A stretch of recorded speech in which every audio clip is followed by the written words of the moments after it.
All right, so we'll start. Assalamualaikum, and a very good morning to everyone here. My name is Fatmawati, and I am thrilled to be the moderator for today's webinar on the topic Teaching Future Ready Students. How ready are we? Before we move further, I think it is nice if we can start the session with Umul Kitab Al-Fatihah.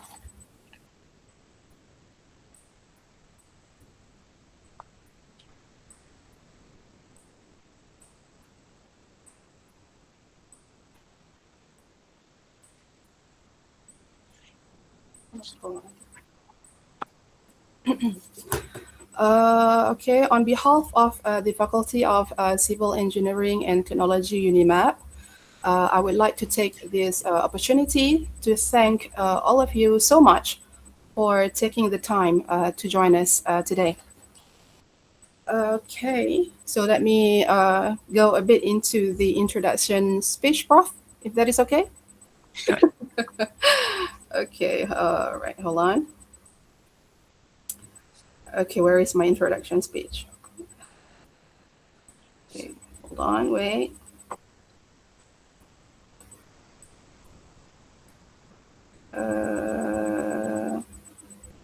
Show threat. Okay, sorry, hold on. Okay, all right, here we go. So every day, our students are stepping into a world moving faster than any generation before them. So we are preparing them for jobs that do not exist yet, using technologies that have not been invented to solve problems we cannot yet predict. As educators, our biggest hurdle is no longer just delivering content, but it is bridging the gap between outdated systems and a rapidly accelerating AI driven future. So, with here with us today to share the practical strategies on how we can overcome these hurdles and truly empower the next generation, please give a very warm virtual welcome to Professor Engineer Dr. Chan Chi Ming from University Tun Hussein On, Malaysia. So without further ado, Prof, the floor is yours. Thank you. Thank you very much, Dad, Fatma, for the very kind introduction. Salam and very good morning. The blessed Jumat to us all. Thank you very much for being here on a Friday morning, even though today is not a holiday. Friday is the wrap up of the week. Barely the best time to have any lecture, webinars, or whatsoever, especially in the morning. But anyhow, we are here. So let's get the job done. I hope I wouldn't bore you for the next an hour an hour and a half or two on this topic of teaching future graduates. Something that, as Dr. Hama already put it, we are probably all in the midst of it, whether we like it or not. And it is not just not it's not so long ago actually that we don't even care about AI, let alone AI invasion into the public domain, including higher education. So of course, to talk about teaching, right? Teaching, guiding, or facilitating, depending on what words we want to use to describe the way we approach our students these days. How we, yeah, uh, it, how we do what we do, it doesn't matter. The important thing is that AI is part and parcel of it. Nonetheless, we should also bear in mind that AI is not everything. I mean, it is not the whole of the future for our students. So there are many other things coming to play as well. I think a quick example that comes to mind would be the geopolitical conflicts that we have going on in many parts of the world. Some very much publicized, high profile, some are lesser known, some are not known at all because no one is reporting about them. What I'm trying to say here is that in a world that is not just fast changing, not just evolving, not just unpredictable, and we can say yes, arguably much more than before. Nonetheless, it is ironic that we have much better communication technologies now, so we should be knowing more. On one hand, no, we should be knowing more. There should be less that we don't know, in fact, yeah. everything is just at the swipe, one swipe away or one click away. Nonetheless, there's the more we know, the more we know that we don't know. I think that is the irony of things. So that is the kind of future, if you like, which is again, curiously enough, already here for the students, for us. We can already partially foresee what is going to come in the next year, next 3 years, next 5 years. Maybe what we foresee will come earlier and faster than we could imagine. Just like AI, just like mobile phones, which with touch screens, people cannot imagine such things, right? People were very amazed with the BlackBerry at the time, which has all the whole entire keyboard on the mobile phone. People just cannot imagine having to touch the screen. And how could you use a phone like this now? Questions were being tossed, but then look at us now. We cannot live without our phones. I can't imagine if I lose my phone. It's like, wow, what's going to happen? It doesn't have to be lost. You just have to break down. And that goes. All right. So that's it. I think that the Mukadima that we're having now, I'm trying to remind myself really and to make sure that our discussion today, it is not entirely inclined towards the AI um, um, presence in our sphere of occupation, which is to teach, to teach, to supervise, to guide. It's not just all about AI. It's a lot about other things as well. And I really hope that with our small sharing today, we could all, especially for myself, remind myself and as a soft reminder to everyone that while we can look for all sorts of reasons to soften the blow on ourselves, meaning that if we don't quite make the cut for certain things, we don't quite meet the KPI of certain things, that we maybe we wouldn't be that quick to look for an excuse anymore for ourselves if we understand the context of the situation that we are in now. As I said, it's not by choice, it's how things are. Right, so without further ado, allow me to pull up my uh, screen. That's how it works. I have Dr. Fatma kindly offered to take care of my screen in just in case. Yeah, because it's happened before. It's like Yeah. in the midst of, happily yakking away and then the screen was off. It's kind of Okay. embarrassing. And then someone told me about it. Anyhow, that's how it worked today. Okie dokie. You can see my screen there, I hope. All right. I've shared the slides with Dr. Fatma as well. So if you like, you can have it from her if you like, no issue at all. So this is it. We'd like to say so that there was a film, I think, no, there was a book. I said, I think it was a quick guide to the universe or something like that. It was a children's book. And I actually tiru from there. See, without AI, so we tiru. And so what can we say about our students? I put in the title, Lecturer's Guide to Effectively Teaching Future Ready Students. I guess it is overclaiming. What do I know about teaching the best way or whatsoever? I'm not even from the education department. Nonetheless, we are all teachers at the core of it. So let's see what we can get out of this. All right. And very quickly, trying to keep it a little bit more lively and a little bit more um, positive. There are only three parts to my sharing today.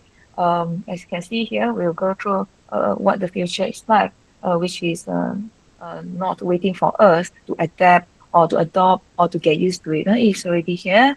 And how do we actually navigate this future? It's like what kind of skills do we expect? Can we expect to be transferring? Or if we can't transfer, that's another thing. We no longer instilling or transferring skills to students. It's more like we inform them there's such a skill set, and it is up to you how much you want to go into it because our syllabus only cover that much. 14 weeks with them, how much can we do for them? So for instance, if we come up with a project for them and say you got to learn to design and to make a video, simple example, right? So some students will go as far as just, right, I get a video out and that's it. Some students go further. They learn to edit, they learn to put in voiceover, they learn to make it more inclusive or whatsoever. So you see, the same thing, the same assignment, the same task, but some will go just reaching the path that we set for them. Some will go beyond it. So what kind of elements in this kind of future for the students or rather for the graduates that we are trying to uh, contextualize for them rather. And finally, we will see. take a look at some of the things that we can actually do, not trying to change too much on what we are already doing. So I put some thought into this, and I reckon that if I were on the receiving end on a sharing like this, what would I expect the takeaway would be like? If it's just another on the pedestal, a moral talk or theoretical talk or all talk about principles, uh, personally, if I have been the participant or the audience, I will find that helpful, but not much. I would want something, I want to take away that could really be put into use in my own preparation for Kulia next semester, just for the good time now, because I have about 1 month plus to 2 months to prepare my lecture for the coming semester. As hence, I thought that the part three will be something that is related directly to what we already do and how we can, as I said, with minimal disruption, um, turn them or enhance them or flavor them in such a way that we would be helping the students to enter into the job market. In our case, our engineering technology students will be entering very soon, right? Meaning that they go in one semester earlier than others or in their internship and continue on into the actual working world. So the skills that we can actually assist in the in I really don't want to use the word to transfer to them, to teach them. It's almost like we show them how to do it, and then it's up to them how far they want to take it. So the last part will be on that and how, without, as I said, minimal disruption to the way we have been teaching all this while, and minimal annoyance to the students on having too much on their plate, and more importantly, rather, to make sure that the stress level to us all as the teachers, as the lecturers, will be kept to the minimum, because there will be not that drastic kind of changes as expected of us. All right. So here we go. The part one of our sharing today on the future that will not wait. And here you can see the landscape that is not unveiling before, is already here. And our job now is to pause and rethink how we teach for an unpredictable world.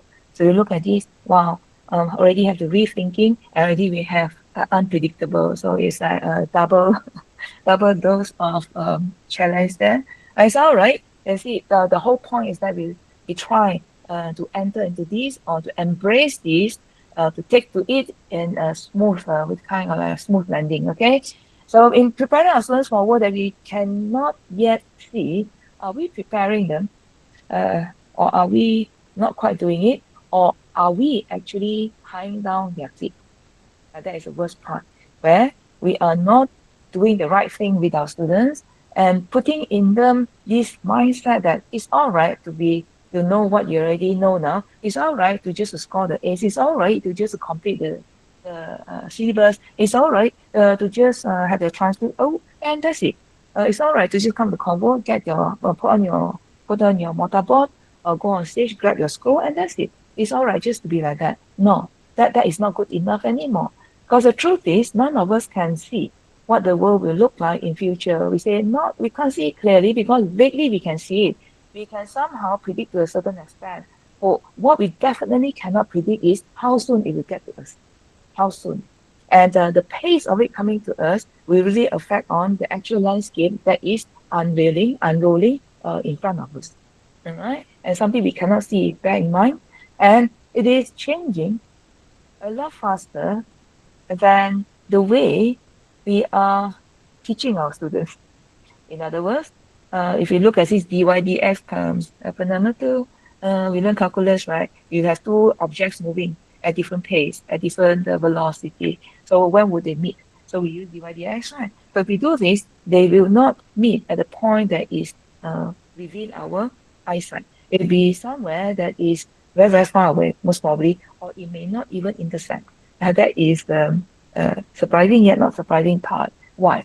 Because the way things are moving in the world, apart from the technology, apart from the disturbances, apart from all these uncertainties, whether from the climate to the food to the animals to the people to everything, it is totally beyond our control now. All right. On one hand, if you look on the bright side, you can say, yeah, that's the beauty of teaching because you don't know what is coming. That should aroused in us our curiosity.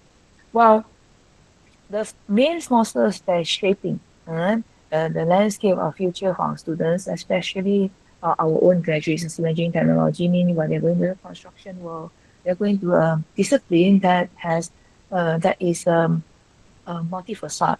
They I mean, they do not just work with people from the construction background. They most probably be working with people from the legal background, from other engineering fields, and so on and so forth. So in this sense, you think about it, AI and automation is something that will be their daily meal, if you like. Meaning that from the basic machinery, excavation, the loaders, the ground improvement, all this stuff, pilings and all, these are just machines. And the day is already coming where things are getting more and more automated and less operators, less people on site. And with the old jobs, we still be available. So maybe the good news is that until last year, when the result come up for this year, the last year survey, meaning that one of the jobs that are fast disappearing, is not us. Thank goodness. All right. Engineering apparently is not quite yet on the fastest disappearing jobs taken over by AI automation. Who are the fastest to be hacked by the um, by the job market? Those who are doing pretty mm, uh, I wouldn't say repetitive. I would say literal work, like writers, reporters, journalists, even photographers. So that is sad and scary because there's always an art in writing. That's something I believe in. Nonetheless, if AI is taking over it because it's learning so much faster than we can possibly do it in our whole lifetimes put together. All right. So it can write far better than a journalist, well trained. It can write far actually, the word is faster. Better is questionable, arguable, but it's faster. All right. And what else? We are looking at innovation, meaning that the world on its own, all right, physically is changing, and we have to reckon with that. Or like a monsoon season that is no longer following the schedule. All right. Um, drought that is not coming when we expect to come. Eh? Musim kemarau pun boleh hujan ribut sampai banjir. Musim monsoon boleh jadi kemarau. Jadi very difficult. Very difficult. It's especially hard on who. I think my friends, you are from the north with your paddy fields around, our food crops. And that's farming is an issue now. Hence, if you think about it, innovations, modifications, and modernizations that go into making farming more automated, more technology based, more control in big control greenhouses. That is a plus, isn't it? So not all technology, not all advancements, not all destruction are bad. Securing the food for the people, for the world, is a crucial issue. Hence, if you notice, my dear friends, in our SDG, number one is still remains what? What is the number one SDG? Anyone? Zero? Zero what? Oh, kalau kat kuliah tanya student kan, kita kita sharing session pun kita tanya juga audience lah. Anyone? Poverty, Thank you. Poverty. So poverty is very much associated with hunger, food, the food security. All right. So you can see here that that is one of the top priority globally. And last but not least, we are looking at changes, disruption, disturbances that is ongoing. It's not going to stop. In fact, it's coming wave after wave, and when waves are coming too quickly, they build up to become tsunami. If we are not careful, we will be swarmed by it without even realizing we are lost. Okay.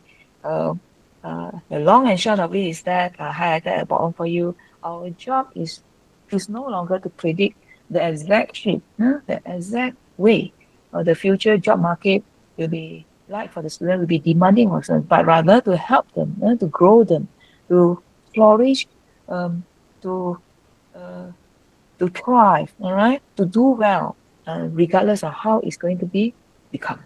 Okay, why? Because not necessarily they're going to stay in Malaysia, right? With the boundaries breaking down, with visas being taken off between the inter-country movements these days, You can imagine that our graduates will be working abroad a lot more frequently, a lot more commonly than our generation.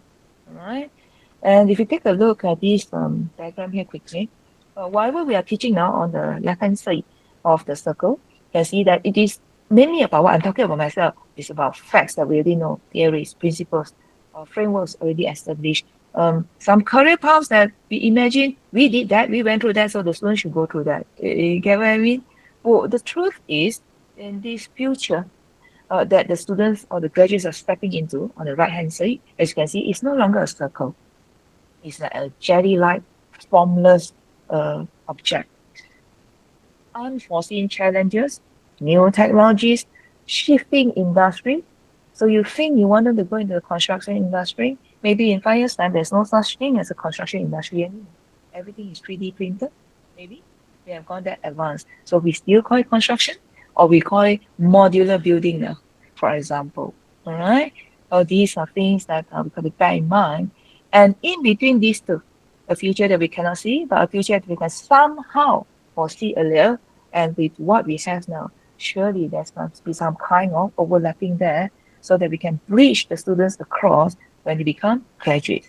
But in other words, as you can see in the statement down there, this overlap between the static content of what we're teaching them in our syllabus, in our curriculum. How often do we review it? 3 years? Standard says 3 years, so we do it 3 years. 2 years once we get IT to look at it. 3 to 5 years time, we must have a big revamp and stuff like that. Do you think the technology is only changing in 5 years time? Every 5 years, you have version 1, to version 2, version 3. Even cars are being, what do you call this? Undergo facelift and come out with newer models more frequent than 5 years now. It used to be 5 years, you notice, like the more established models like Honda CR-V, Nissan X-Trail, Mazda CX-5. Mazda CX-5 now is in its third generation. Look at it.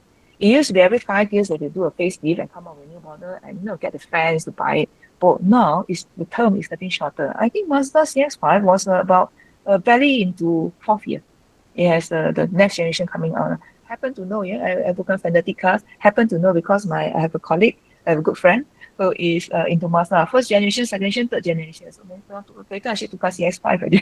So happen to know. All right. And we must bridge this gap by teaching them how to navigate. So you see, my dear friends, coming to about 20 minutes into our sharing here, already we can say, yes, unpredictable. We are no longer teaching them, feeding them hard facts. We have to teach them to adapt. The whole point is to be able to adapt, to be flexible. To be able to adapt and to be flexible is not something that happens just like that. It is something that is in the mind. Betul tak? In the mind. Macam ni.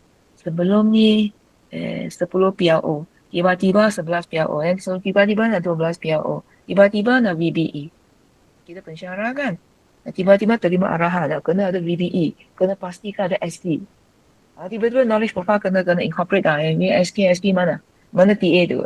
You get what I mean? Ask ourselves, how easily did we accept and adapt to it? Accept dulu. Belum adapt dulu. Accept dulu. First reaction, merintih, apalah banyak-banyak ni. Kata, bukan hari itu baru suruh. Pampered setiap semester tu kak. See? When we start moaning and groaning, it means what? We do not accept. In denial. In denial. So kalau in denial, macam mana nak adapt? Tak adapt dah. Tak adapt. So same goes for a student kan? It's a kind of mindset. So this change, some will call it a big leap in education, but we make small steps to adapt to it. Is the way we are teaching, the way the students are learning, a well-worn path. Yes, we agree, well-worn. Well-worn meaning what? Well-tested, well-used. If you look at it, it is very flattened, uko dah, alright? You won't even slip on it dah. Sebab dah sangat-sangat rigid dah. But this is not going to work for them anymore. It works for us. Gaji jalan, we still get our pay, we get our promotion, we graduatekan mereka. But what about them? What about them? We live in this nice cocoon of ours called the university. We are very, very protected. Very protected. Whatever that wants to happen in here, whatever changes, we have to undergo a lot of layers of checking and reviewing. Betul tak? Kalau benda akademik, tak ke? Kena daripada report EE, report E-Tech, naik ke jawatan kuasa fakulti. Betul, naik ke jawatan kuasa program dulu. Kemudian jawatan kuasa program, lapor ke jawatan kuasa fakulti. Jawatankuasa fakulti bincang-bincang kena bawa ke peringkat universiti, belum sampai senat lagi. Another layer of most probably the academic development and review punya unit. Every university has one.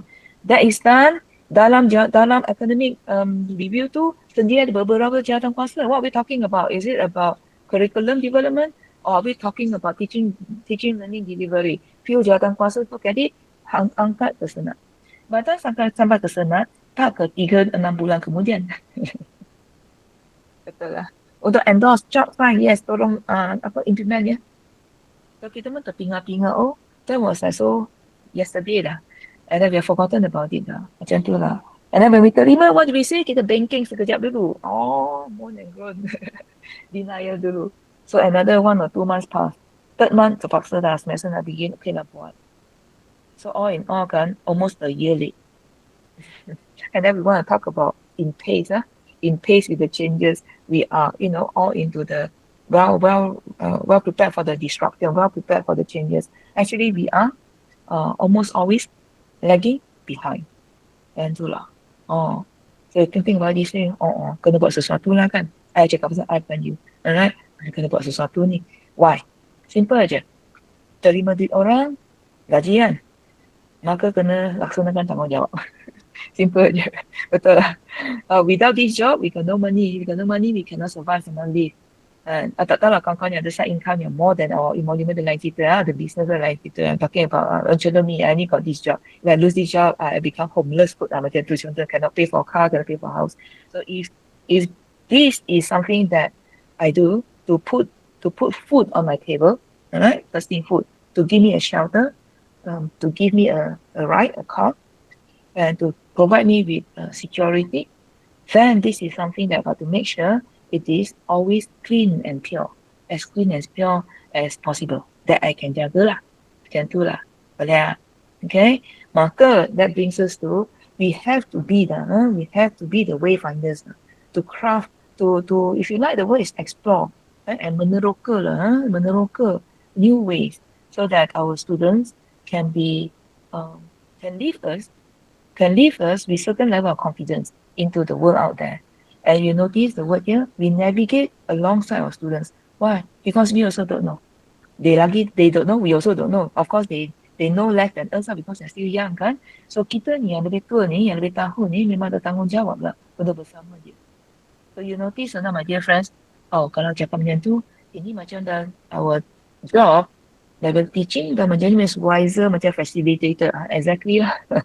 So agak-agaknya OBE sendiri is a very future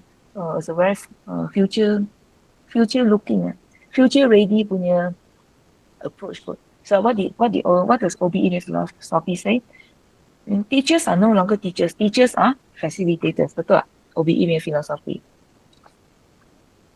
So you think about it kan, agaknya OBE punya spirit tu memang dah when it was formed, it was being propounded, being shared.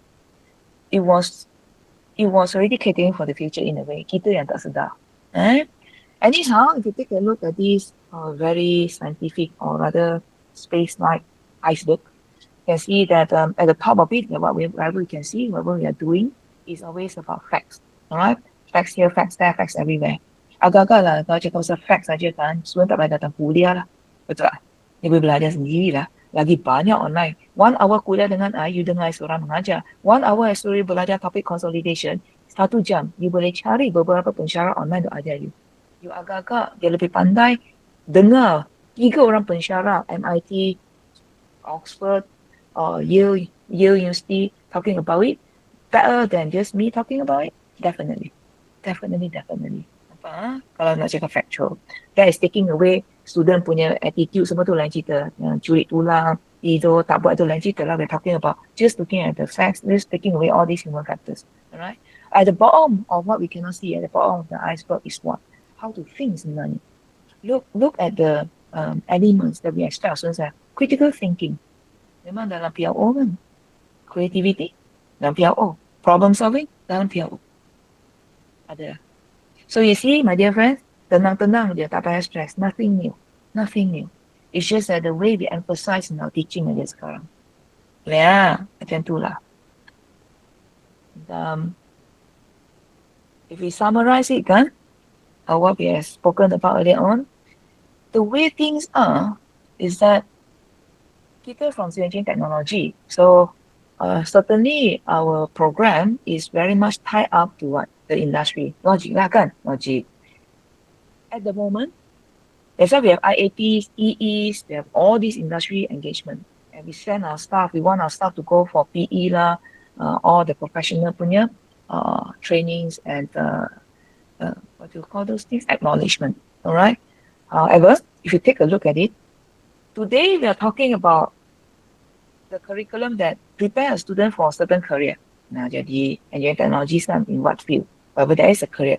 Oh, into the future, we are really talking about preparing the student with the mind to adapt. We teach them today, none of our syllabus in engineering technology, for instance, none of our curriculum, UMP, UTSN, UNIMAP, BNC, construction, actually talks about our graduates working with what?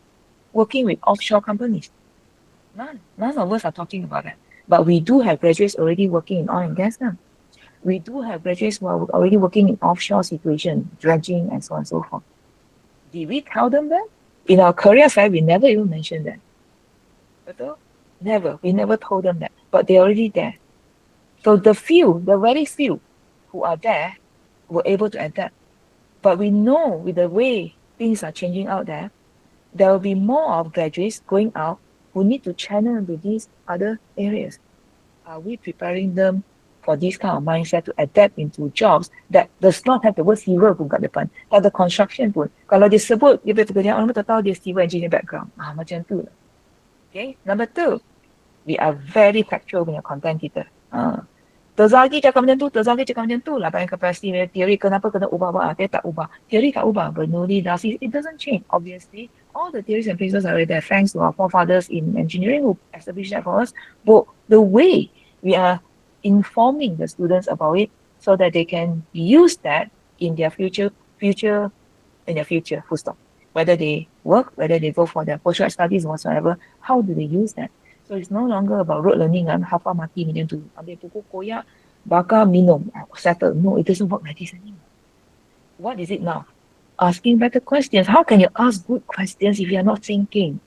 How can a student ask us questions if relevant question, belum cakap brilliant question lagi, belum cakap incisive question, just relevant question in a kuliah, if they are not thinking?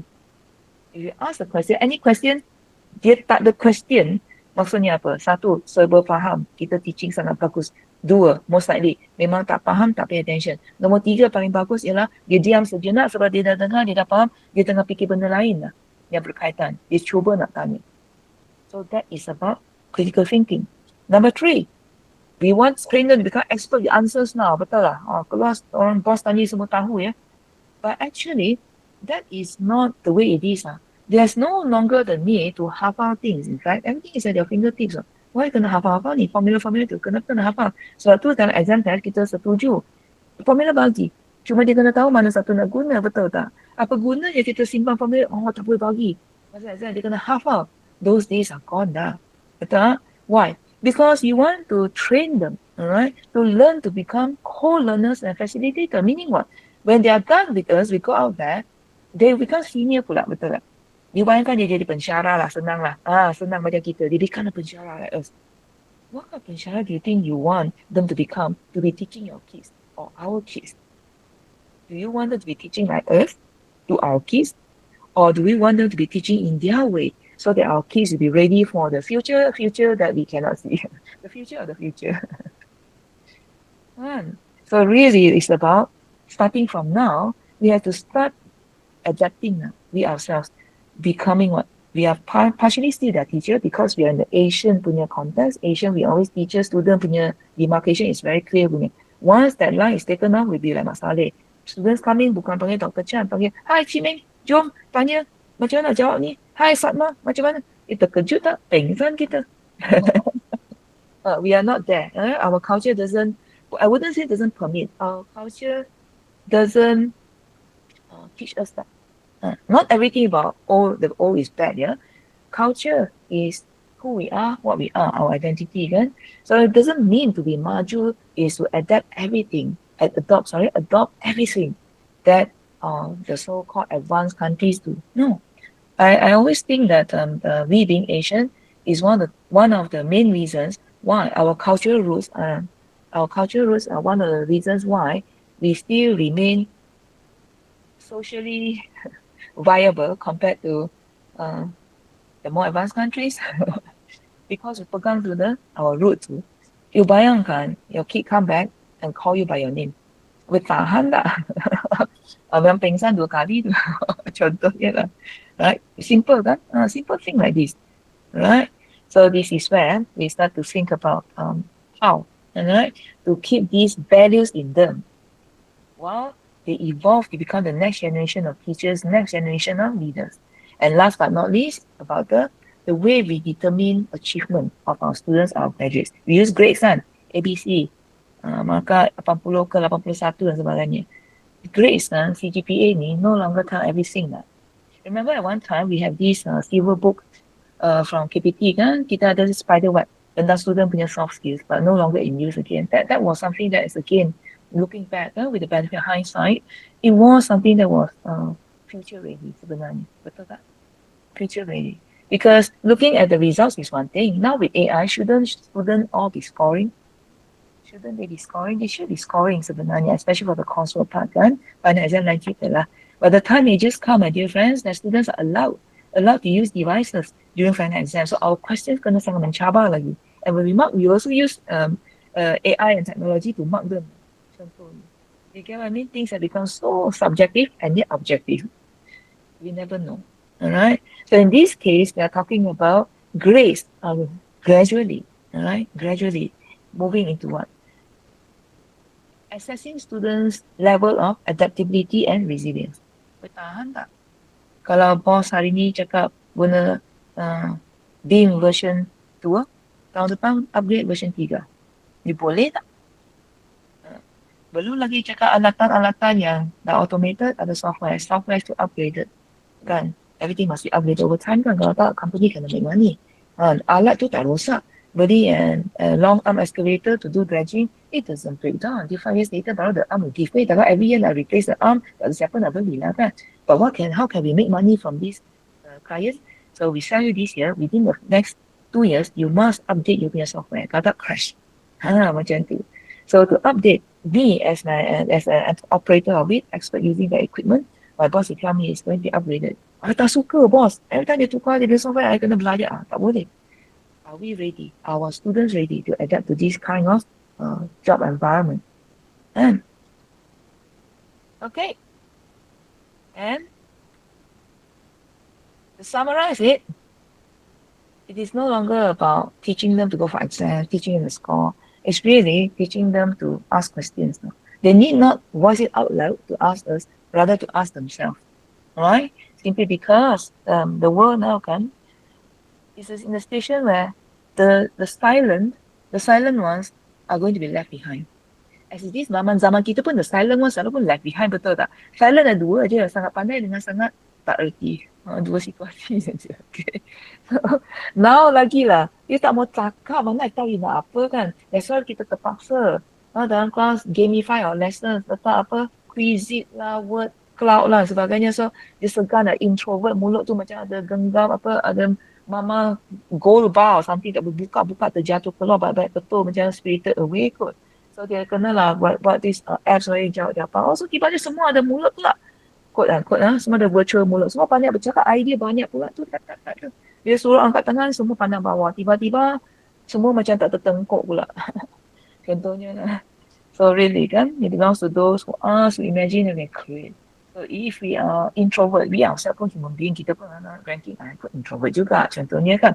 So what are you going to do about it? Use it as a shield so I don't change. If we behave like this, we have this kind of mindset kan, I'm introvert, that's a shield. I don't talk to people, I don't like to ask questions. Or I'm easygoing, I never question. That's so I don't know, not yesterday, that is so not applicable now. So we got to in class ambil kesempatan my dear friends to ingatkan student that do not use our personality traits, characteristics, our unique brand ourselves as a reason or rather excuse to not adapt to what is going on. Lagi-lagi kita student. Namanya pun student, pelajar. Pelajar means what? Continuously belajar. The mindset dah correct, bila dah bukan pelajar pun dia akan seterusnya menjadi lifelong learner. Akan jadi pelajar sepanjang hayat juga. Kalau tidak, payah. Macam mana nak ask question kalau tak belajar? Macam mana nak imagine kalau tak belajar, let alone nak create apa-apa lah. So the whole cycle is we say learn, unlearn, relearn kan. Agaknya sekarang kan yang paling kritikal relearn lah. Us. It is about us lah. Look, adapt to the new realities. Reality tau. It's not something yang I like it, I don't like it, maybe it's not here, maybe it's not for me, I don't have to do lah. Dr. Fatma boleh buat, Dr. Yana boleh buat, kita semua tak payah buat. Duduk diam-diam je. Makan ikan perkasan, buat lain-lain diam-diam. Sampai musim kita makan, apa nama tu, harum manis. Yang lain semua tak payah fikir. It doesn't work like this anymore. Okay? We got to really, really start thinking about what we need to relearn. Alright? I didn't highlight the unlearn, macam negatif pula. Tapi unlearn just relearn. So apa yang ada tu stronger, become better and stronger. Itu aja. Alright? Why? So that we can teach our student better lah. Macam tu. Okay? And the students must be reminded again and again as we remind ourselves kan. Kita cakap, when we remind someone, we're actually reminding ourselves. Okay? Curiosity, must be curious. Since when have we stopped being curious? Ask the students. When you're a kid, you have so many questions for your parents. And everything you pick up on the floor, you put in your mouth. Why? You're curious to see how it tastes like until you realize that certain things cannot be eaten. Same here, right? Maintain the curiosity and the flexibility. And flexibility is very much like what we have just mentioned just now, to be ready to adapt. To be ready, don't be so hardcore. Apa nama tu, principle. Orang kata principle is good. Being principle is good. But being a hardcore principle is going to get into a lot of trouble later on. Alright? And last but not least, resilience. You see that these things all go together punya. Flexible. You flexible, kadang-kadang country juga, betul tak? So kalau country give up ke, nangis ke, tak kan? Kena stand up where you fall down and carry on. That's resilience kan? So think about it kan, my dear friends. Yang boleh ajar dia pasal kognitif ni, macam kisah pada curiosity aja. Flexibility, resilience ni kan, macam sebenarnya ke arah the values, the soft skills kan. Thinking about it lah, which is more effective kan sebenarnya. So if ingat balik tadi kita show the iceberg kan, betul lah tu kan, yang bawah tu, yang pegang dia tu. So I pun recap lah kat sini kan. Atas tu yang kita nampak, kena macam ni, kena macam tu lah. Tapi kalau bawah ni tak ada, as in the roots kan, all the human-centered values, all those that are being the highlighted now in VDEs, all the empathies, pendek kita, how to become a decent human being. I tak cakap good or superb or apalah, I cuma cakap decent aja. A decent human being. Macam mana tu lah. Pause sekejap, my dear friends. Pause sekejap. Just think a moment. Patutlah cakap pasal VDE. Suruh buat VDE. Patutlah sebelum tu suruh SDG. Kena embed, incorporate SDG dalam pengajaran. Kemudian datanglah 2024 standard e-tech baru. Dalam tu terang-terangan cakap pasal SDG dah. So many bengkel we went to, kena dengar these pompet-pompet ke atas termasuk I.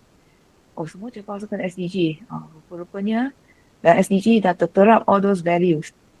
Lepas tu datang pula kena SC, Sustainable Competencies.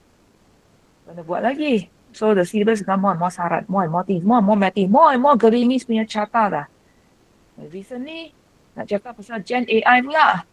Sebab our country just, I think Ministry of Multimedia as well, new ministry kan, baru launch AI, AI Future for Malaysia. I think the guidebook is called a policy book 2030. 2030 is not so far away, my dear friend. Lagi 3 tahun setengah dah sampai. So the country, Malaysia, is also trying to catch up. Because SDG kita sangat-sangat lambat sebenarnya. By the time we start wawaring sini sana, that was about 2 years ago, orang dah nak wrap up the SDG tu. Nampak?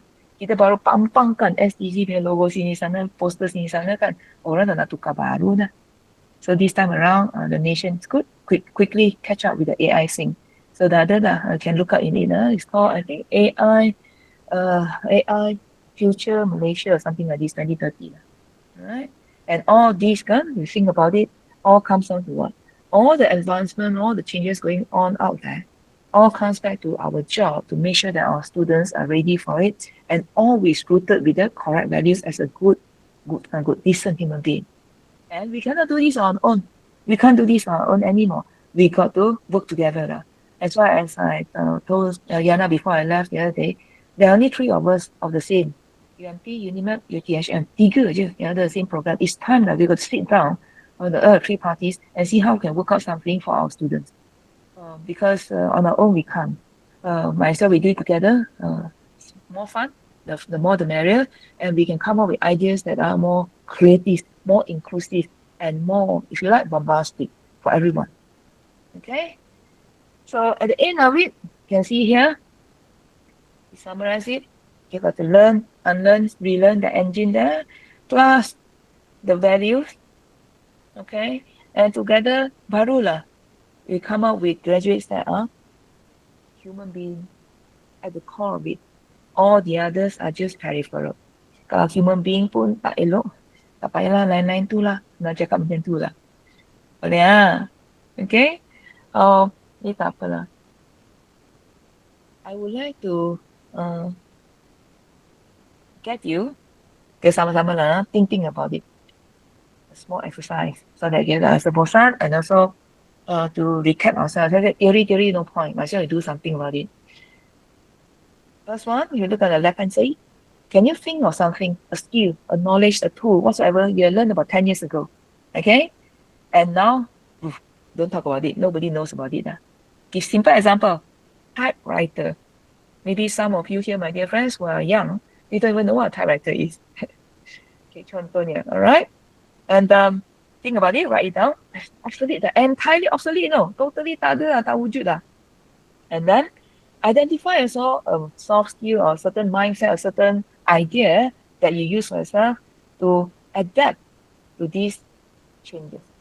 When it's shifted, what do you do? How do you adapt it? Because you are already here, you survived. In fact, you did well. What do you do? Try to recall. Boleh tak? Kerja aja.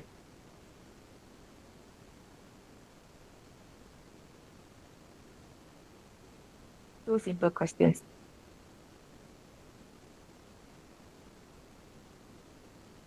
That's it. You want to share, you can just turn on your mic and say something.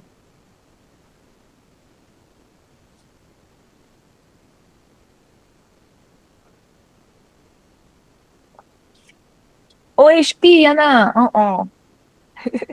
So bila OHP diletak dalam store untuk dilupuskan, apa Yana buat lah untuk adapt to PowerPoint.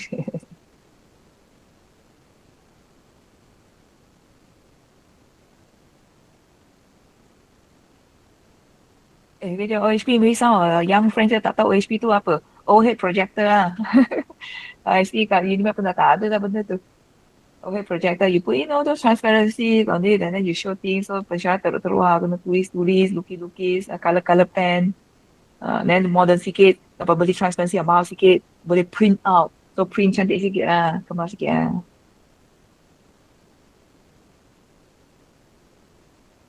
Right. Anyone else come? What was it that you knew, that you used, and now it's obsolete now? And try to recall, how do you adapt to it? Because you don't use it anymore, right? I don't see you using OHP anymore. I don't see you using a typewriter anymore. That means you adapt, you evolve with the technology. What do you do that you actually, I manage lah. Tak adalah, nak juga guna OHP tu. Tak adalah, nak juga. Let's see,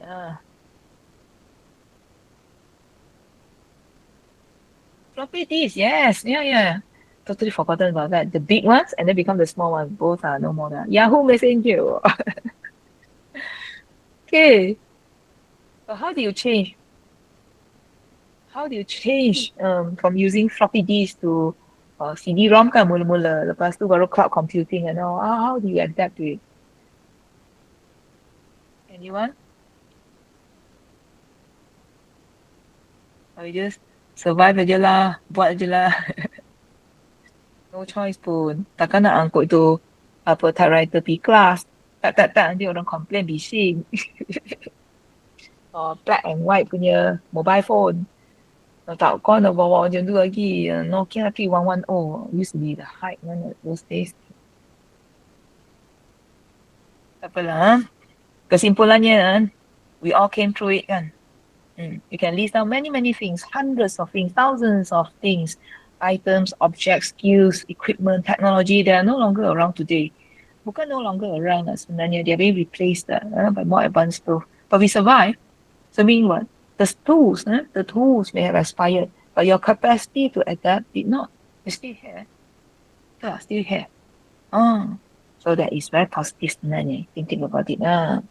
Okay, the next question. Oh, ini senang. So exam baru over kan? Sendiri tuliskan on the left hand side. What was the one question you asked in your exam recently? That sebenarnya is making students recall, regurgitate a certain fact saja. And can you rethink on how you word it now so that tak patut tanya dia macam tu, patut buat dia think a bit lah. So they require them to think. Answer is still the same, but now they got to think. Ni macam level tinggi sikit lah, 4, 5, 6 lah, C4, C5, C6 lah. Kena think, kena analyse a bit lah. And kena evaluate way between two, compare, and then come up with a better idea, come up with a proposition, generate new ideas. So can you do that very quickly because exam are over, maybe see fresh in our head?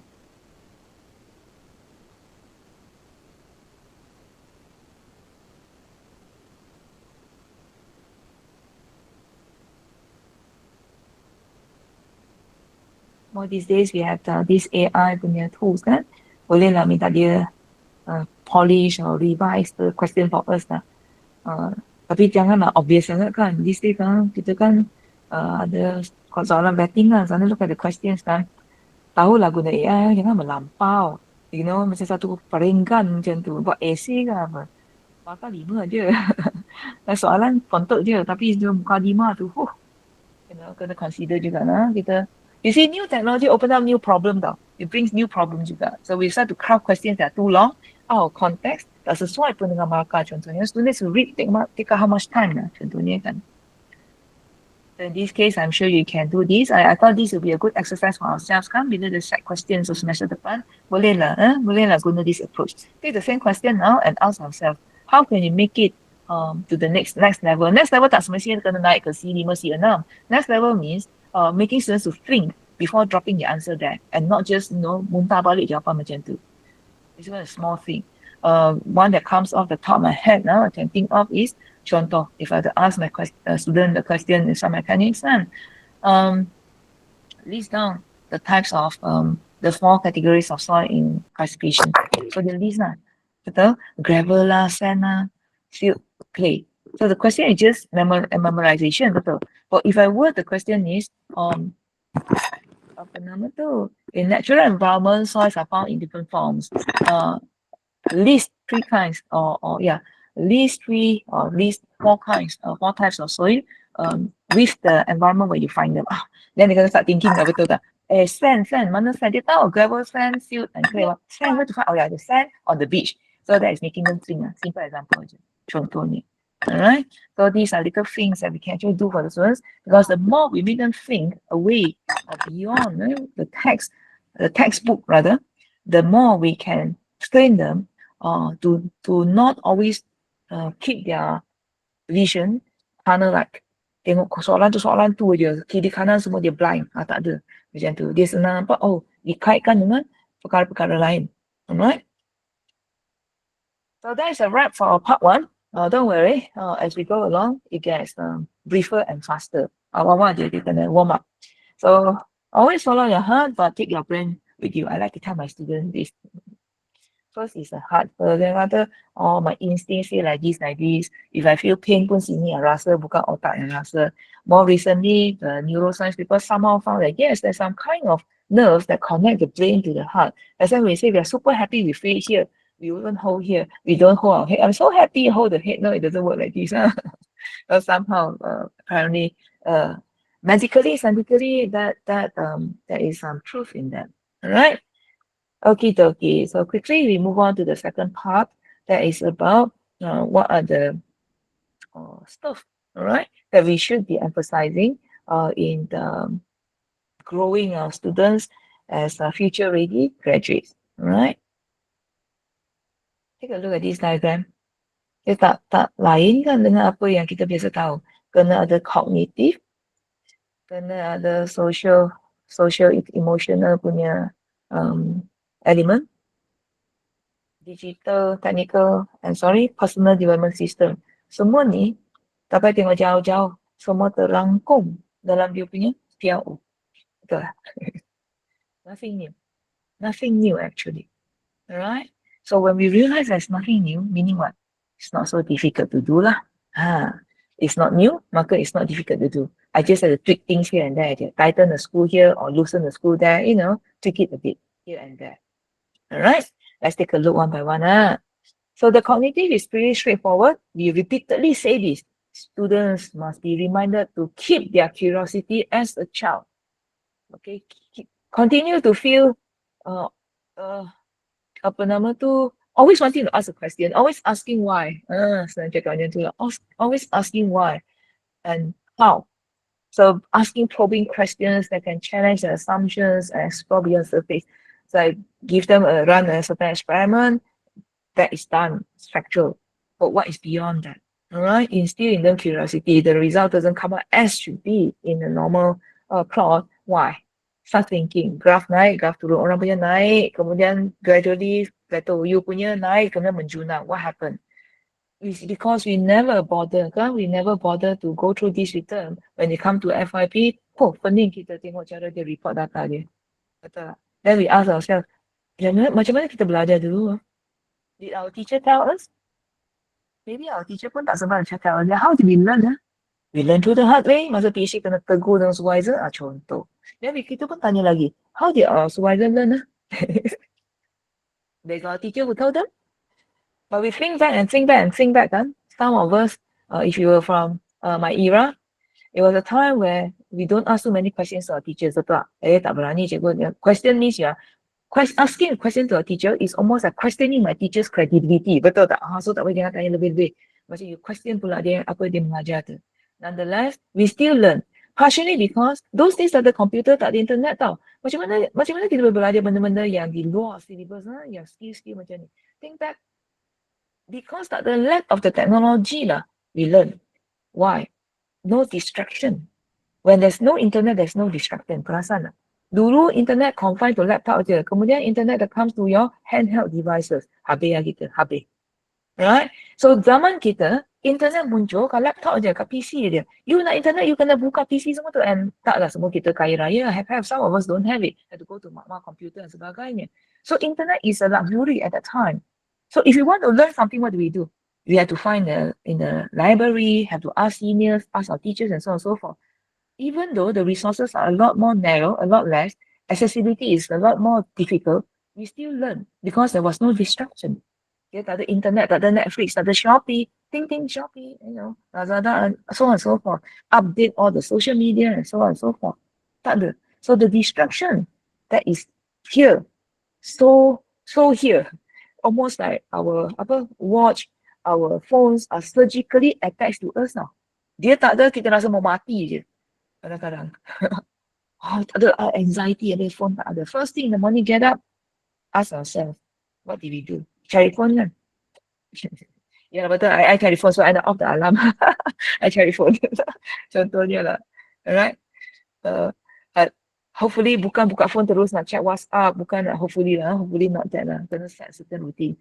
And when we do it, kita pun bikin serupa cakap, barulah kita boleh cakap student jangan macam tu. Okay, so why did I digress to that kan? Nak cakap ialah, kita cannot blame our students too much if we think that they cannot focus these days. Sebab dia distraction. Phone tu. Kita pun senang distracted, lagi kan dia. Alright? So that's about curiosity. And we want to remind the students that you no longer can learn on your own by yourself. You have to go into teamwork lah. Sebab itu kan, PLO, teamwork, 10 sekarang. Adalah tidak pernah digugurkan daripada learning outcome. Tak pernah. Sedangkan misalnya it's a small thing aja, remeh. Kenapa nak jadikan PLO? Dahsyat. Think about it. It is not so remeh after all. Sebab the more advanced technology become, the more the boundaries are dissolved, the more diversified the job market becomes, then our students, our future graduates, will really, really have to start to work with other people that are not on their own. Very few jobs is like you're working on your own. Remember, those jobs that you do on your own, authors, writers, reporters, journalists, are all gone. All right, gone in a second je macam tu. Next, growth mindset. It is always about how to add more value to a certain idea, to a certain thing. That's why dalam projek-projek sekarang, FYP bukan ada section yang kita kata kena nyatakan SDG mana you fulfill. Why do we do that? We want students to put into context their invention, their discovery, their findings, and whatsoever that is, their test results into the greater global context. Why? So they can see the value of what they have done. If they cannot find it, ini valueless lah. Tak payah buat lah. Betul tak? What for buat? Tak ada sumbangan langsung punya buat syak sendiri, memang suka sendiri buat. What for? I have pen. I like a pen that views, so I make views to my pen. For what? So that when I'm bored learning, I can scroll, I can just move it around the table. Which SDG does it fulfill? None. Contoh. Lain lah kata, I put views. Why? So that bila I belajar, wah, hejek lah. Urut-urut, jadi pengurut. Alat urut, okay lah. Adalah some invention there kan. Contoh. Right? The growth mindset. This is very, very much related to what? The entrepreneurial punya mindset kan sebenarnya. Okay, now we wonder kan. Asyik suruh kita entrepreneurship sampai jadi subjek bahkan kenapa lah kita kan sebagai teknologi. Now we know why lah. Problem solving, obviously. Okay, that is about the cognitive system. Next, we move on to the digital system pula. So this digital system, this is our PO5, two usage kan, kalau dalam learning outcome. Digital fluency. So we know we have limited budget. Kita punya BIM pun yesterday punya version, AutoCAD lagi tak payah cakap lah. Dan sebagainya lah. So is there an excuse to not educate them? No. Is whatever we have is the basic. You want to learn more? Get ready. You can always go for the student version. Students can register a student version from these bigger firms. Autodesk semua tu boleh. A student version, they can download and can use it. So they can explore, at least they know what is 3D AutoCAD, what does it look like. Of course, there are every other softwares out there, the freewares and so on and so forth. Data analysis, Excel, good, very good use Excel. Sebab some students kan, as I say lah, tak tahu lah, personality introvert, academic pun introvert punya kot. Memang tak nak keluar dari kepompong tu. So, buat the assignment project, sem 1, sem 2, sem 3, sampailah hujung buat FYP pun dia macam mindset. Cannot even draw a proper graph using Excel. Macam Excel je tak tengok guna auditing ke apa pun. Just refuse to come out dari kepompong and learn something new. That itu payah. So, kita punya job is what? Bukan teach Excel. Kind of guide the student to want to learn Excel. Kalau Excel pun tak boleh nak master, bukan master segala dalam Excel tu, master for the use, for the normal usage, plotting graphs, doing simple analysis, itu pun tak mampu, payahlah kita. Alright? Technological adaptability, again, our labs, our universities do not have the latest. That's why our collaboration in the industry becomes very, very vital these days. So that our students are exposed. Exposed to the latest technology. Dia tak payah hands-on. Mata nampak pun dah cukup. If we can't, macam ni first, apa yang ada kat campus? Tak ada, jemput industri. Site visit atau industri bawa masuk. Tak ada, tengok video. Carikan YouTube whatsoever and show. Companies now, this advanced, so say for instance, I talk about doing ball power. Ball power is so common, right? But ball power machines have been upgraded and improved over time. And now some ball power machines can do 2 ball powers at one time. Definitely we don't have it. I also don't know which company in Malaysia will have it. All right. And I don't no time to go and find. What do? I look for the YouTube. YouTube don't find? No, I go to the company that does it. Usually companies like this, they have their own short videos. All right. They have their own archives of showing the jobs done to promote their product, promote their machinery, show them that. So student number one, nampak, oh, alat tu berlook, rupanya macam ni, dua. What do they see? Company's name. They can Google themselves. Mana tahu, enak dia minta internship kat situ. Contohnya. Students these days, we like it or not, the learning style, their learning preference is very, very visual. Why? What do we say? The distraction on the phone, the distraction on their palm is so there. So there, they become part of them. What do we do? Fine. This is your sixth sensory organ kan? Fine. I let you use it. What do we do? Everything I tanya you, tak ada jawapan question mark, you tolong Google lah, you check sendiri. Check jawapan sendiri. Because that's your sixth sensory. But I got only 5, you got 6. So you can ask your friend to help you. Macam tu lah. Okay? Same here. And last but not least, same thing here. They will learn to communicate and collaborate with others. I think for this communication, we are not just talking about physically communicating, we're also talking about online. This started where those who play online games, uh, even those who play on the what do you call those things, Sony PlayStation or Nintendo, punya Switch, and so on and so forth. So these two big giants, games, because people are into games entertainment, but these games become so expensive that they play among people. But networking is a network. They play with people, and then they team up and play these about Mobile Legend and things like that. Think about it. Games, games aja tau. Games have gone so far. So students these days are youngsters. Most of them play games in tak kira boys or girls. They play games in. So if we put this into context, they can see it. So it's have to collaborate. So maybe from now on, I'm reminding myself, my dear friend, is that in the projects and so on, we want to see that they have their own platform, their own WhatsApp, the basic ones, or they have their own whatever social media where they link with each other that way. So tak ada alasan banyak cuti, Ramadan balik kampung sebagainya, tak boleh jumpa a sleeping partner. No, there's no reason for that. And better still, next level, they communicate with friends or other institutes.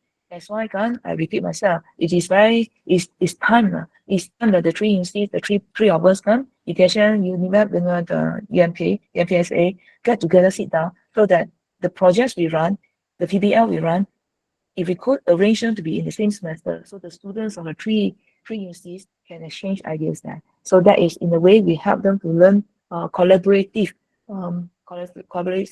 work in the digital punya sphere. Kalau tidak, setakat tu aje lah. Dia sangat terror lah, social media sini sana, upload sini, Insta, buat lab kejap pun nak ambil apa TikTok dan sebagainya, Insta famous also. Good, no problem. By all means, youngsters kan. Apa manfaat kepada study? Soalannya, tak ada manfaat pun. Nothing.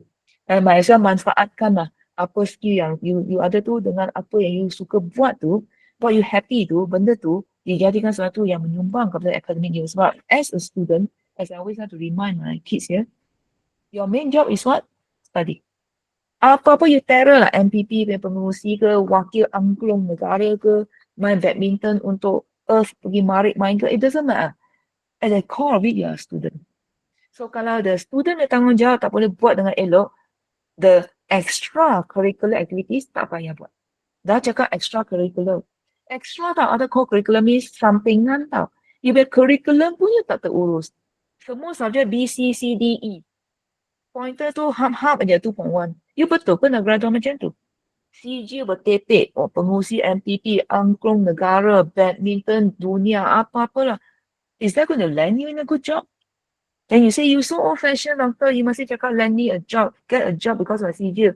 Yeah, but I'm a majikan. What else can I refer to knowing a stranger like this coming for an interview? What else? Paper qualification, I still need to look at that. While I get two people coming into me, two candidates, two both are 3.5. Both was a certificate CG macam ni. Apa beza sekarang? I nak ambil siapa? I only want to take one. This is where your all these future ready skills will bring you across, whether I want to employ you or not. What do I do? Maybe if I'm a company that does BIM, what do I do? I sekarang set up, turn on to desktop, dua-dua pergi buat satu projek ni. I nak tengok, bukan sebab cepat tak cepat, I nak tengok cara you buat.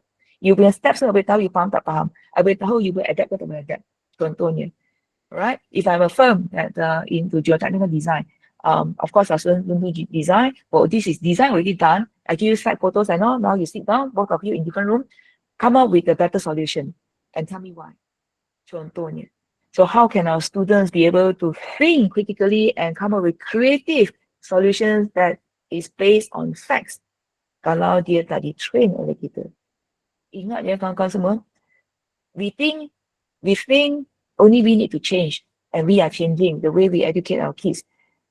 We forget on the other side of the tunnel, the industry is also changing, is also evolving, is also learning how to interview and recruit their new staff. Betul tak? Make sense kan? Everybody is changing now, so that they get the best brain.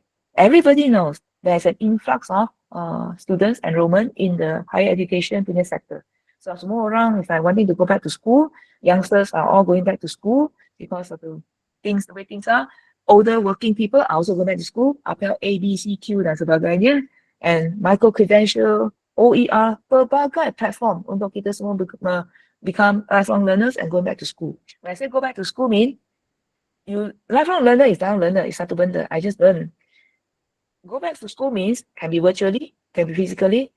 I earn a certain credentials. Yeah, I earn a certain CGs. Nak cakap online, pap, pap, pap, I become a degree holder. Pap, pap, pap, I submit my further, pap, pap, pap, interview. I got via apel, I got doctorate. Contohnya. So that is going back to school. So this is something that is becoming more and more common. So are we getting our kids ready for that? All right. Next, in terms of the social system, so we cannot run away from PO9, communication. Kan? So again, PO9 is not about communication skills, it's about communication. So how can we share our ideas, disseminate the knowledge, make people understand what we want to say? Then the audience can be people from our field, people who are not from our field, people who are totally out of our field. How to talk to them? In civil engineering technology punya bidang lagi lah berkaitan kan nak ambil tanah orang. You cuba you cakap macam mana dengan pak cik mati yang dengan parang tu. Contohnya. Alright. What do they do? How can they talk about it? Alright. And collaborative teamwork, that is something that we have repeated enough. And last but not least, always going back to the adaptability and the resilience of the students in surviving, in not just surviving, we wanted to thrive, we wanted to continually grow in the social system that they're going to graduate into. Last but not least, last but totally not least, is about the personal development system of the students themselves. Are we reminding them enough to always take initiative and be proactive? Never again use being introvert, being quiet, being easygoing as the excuse to not come out to the forefront to be the volunteer in class, to help out in organizing a certain event, to be the one that the volunteers to do a difficult task, be the one who raise their hand and answer a question. Are we doing that?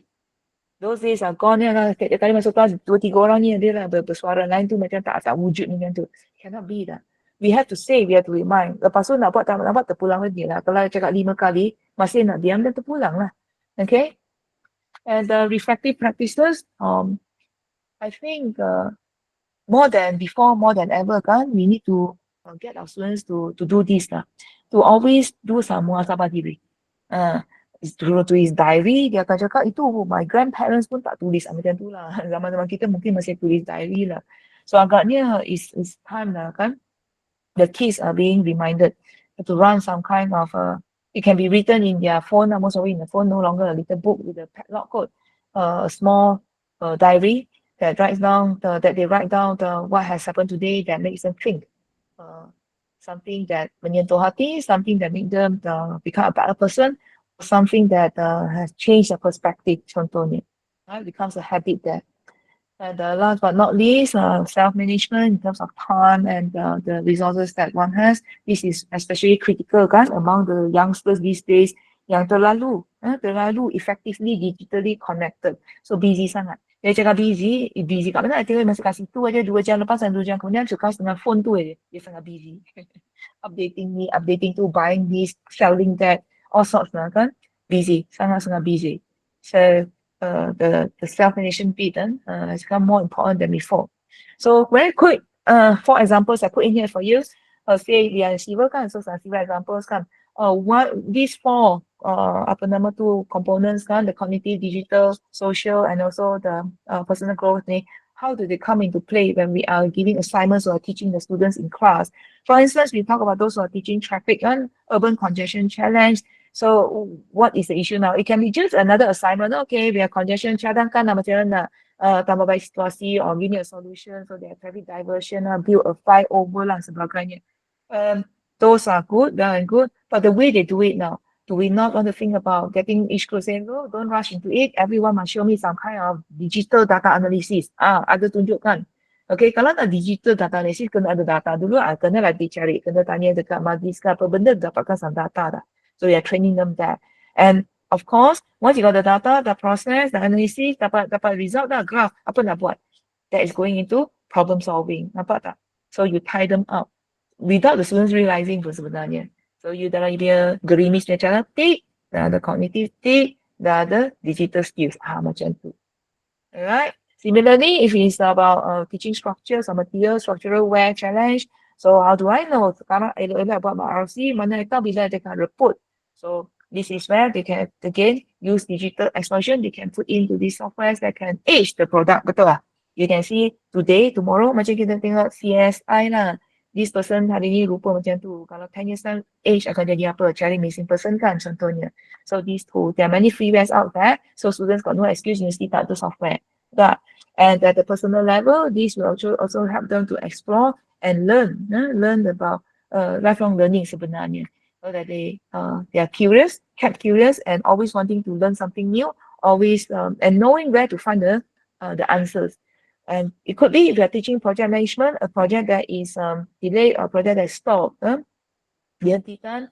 So apa nama tu, unpredicted, unexpected project delays, or why is that happening?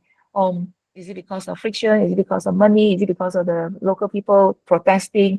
Or this is where we can put into context of the social aspect for the students to see if you can identify if it is a community punya protest situation, how we will deal with it. Alright, cut across people punya tanah pusaka, tanah perkuburan, tempat ibadat. So these are very, very sensitive areas. Students will learn to sharpen their EQ as well while learning how to negotiate kan, dengan the people without causing more friction there. And the final example I have for you here is about stakeholder disconnect. So it could be kita cakap civil project construction ramai orang terlibat. Project dikatakan architect dan design bureau rejected by boss, the client. So why? Adakah because they don't understand, misunderstood? What is this about? Is it because we are not communicating correctly? The way we put forth our idea?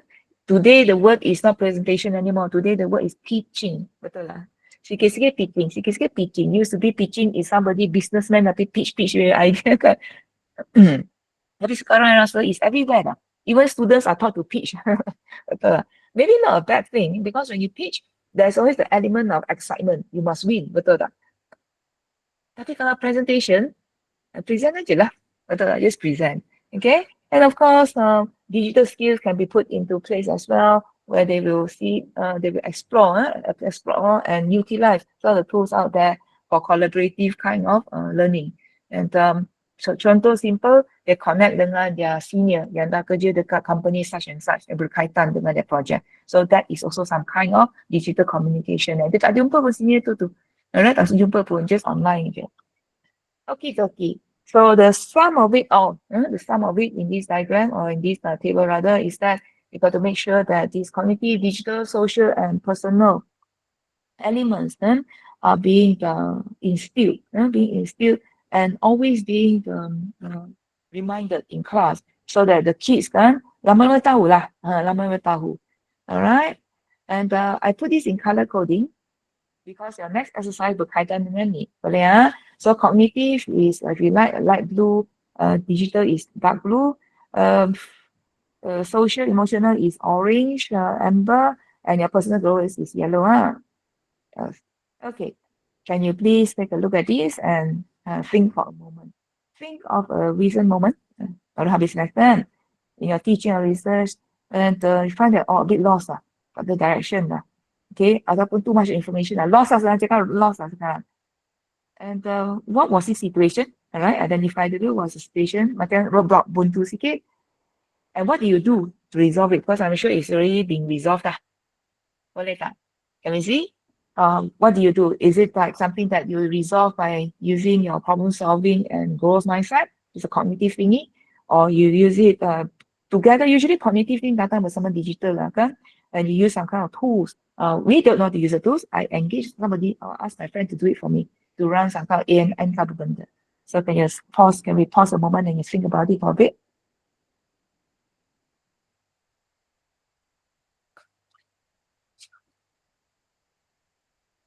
Just think of something that recently buntu kejap. Maybe in our teaching, maybe in a project, in our consultation work, maybe even in our dealing with our anak part students. Alright. And how do you resolve it sebenarnya? More importantly. Alright. If you're ready, you can just share.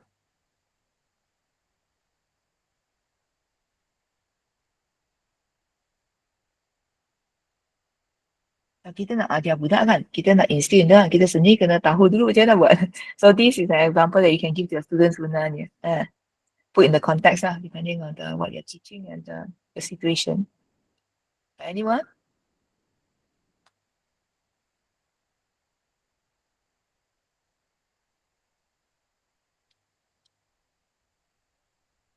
Mm. Dr. Solihin saying that we often neglect emotional intelligence as parents and educators.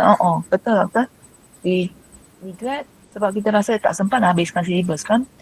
So much to teach. Mana ada masa nak tanya you cover apa lagi, tak ada masa lah, you elok-elok jaga diri lah macam tu. So this is time lah. No need to teach so much hardcore facts they can learn by themselves. Banyak lagi academic online tu kan. But we take time to instill in them, remind them why they are here, why they need to study kan. Benda-benda macam tu lah. Kadang-kadang macam baby lah sebenarnya, tetapi maybe that is what they most need instead of all the facts lah. Agaknya lah. Anyone would like to share the situation where we are stuck? Prof, maybe I can try. Yeah, sure. Come on. Yeah. I'm not sure whether this fits into the question being asked here. Tapi in my case, I can Prof, like maybe in terms of the teaching lah. Like when there was one semester I have to deal with this unsatisfactory students' attendance. So they come when they want it. Like it happens everywhere, I think. And so at some point, saya dah macam kind of like I was very angry with them, and then kind of like merajuk lah kan. So but I cannot like in my case I could not continue being like that because that will affect their learning curve lah kan. So to solve that issue, I just provided them with ni lah untuk jawab yang Prof punya how did you use problem solving tu kan. So or what tool to use. So in my case, instead of doing physical classes, I just provided them with YouTube videos lah, so that they can continue their learning. So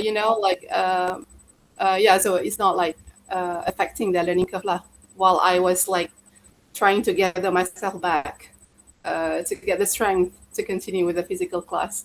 So I'm not sure whether this fits into this activity or not. So itulah, more like emotional. Thank you for sharing, Alfama. That is well. very. It's subtle emotional. Emotions drive a lot of decisions. Trust me. Emotions drive a lot of our actions too. When the emotion is when our feelings and emotions are taken out from equation, most of the time we don't do anything. We don't care. Betul tak? So the emotion that it drives us to do something. Like in your case, so thank you for the sharing. It's very, very insightful sebenarnya. Because you felt frustrated and angry partially with them and frustrated with yourself sebenarnya. And then you wanted to do something because if you can just biarkan dia, bukan salah you, dia tak datang bukan salah betul tak? Dia datang belajar lah. You know what do you do? You really want to do something about it. So what? But the action you took was that I give you the videos, you learn from there. So more happiness sekarang. So you don't come, I assume that it's because you cannot make it. Sangka baik je lah. You cannot make it. But you still want to learn. That is one. I think in this takeaway, it totally fits in this activity, surely. Because I see it as, number one, you really went digital dah. Tak payah datang, physical tak payah datang. I give videos. Meskipun kita ada video je, no. Just by giving the link, trust me, it helps. If it's, kan sunyi tak pandai cari, memang tak pandai cari. Surprisingly kan, just tak bisa AI lah. Prompting, dia memang tak tahu promptingnya. That's why dia dah kena jawapan tu copy paste, kita terkejut lah. Suruh you cakap soal sebahagian, keluar tu macam pakai gigi punya essay. Contohnya lah, gypsum kan. Gypsum. So, things like that. And in terms of cognitive, obviously, you have chosen the tool and the learning continues from there. And the one that is missing from here kan, is you have you outdid yourself sebenarnya, Dr. Fatma. That is actually on the emotion part. There's some kind of conflict going on between the teacher and the student there. A bit tak best lah feeling lah. Student tak rasa, cikgu terasa lah sekarang anak nak kecil hati dah, nak merajuk dah. But you took a step back and you resolve it, you're considering. So that is something that. So thank you so much for sharing. I think I believe we all have encountered at one point or another throughout our career. Pretty frequently lah. This is common. Kita number one we are only human. Number two baru kita cikgu. So human encounter the benda, semua human pun sama, betul lah. Tak kira human tu berada di mana. Anda Yeah. kata betul-betul ada Martians, agaknya Martians tu macam tu lah, ada seeding macam tu. We encounter the same thing with the students in their life, and agaknya lah kan, kalau there really are Martians Mm. or people who live in Zuhal or whatever that is. Dan nonetheless, selagi kita kat dunia ni, selagi itulah we have to negatively put is to face it lah, what to do, but positively put it, and in a more progressive way of looking at it is that this is the only time I have to do. After this, I can't do that. Betul lah. Yeah. Mm. There's this, the time I have to do, the time and the space I have to do, just like in this session with you for 2 hours, this is the only time I have. Every second that passes will not come back. Yeah. Every second. So the every second I waste talking about some rubbish or whatsoever is a waste. It will never come back. So how precious that is.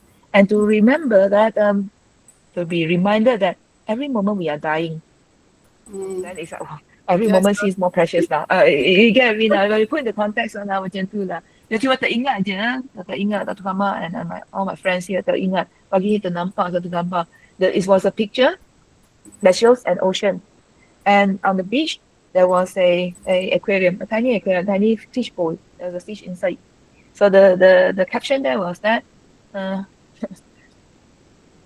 don't forget the bigger ocean, in bracket, akhirat, just because you are in the fish bowl. Korongan dunia. Wow.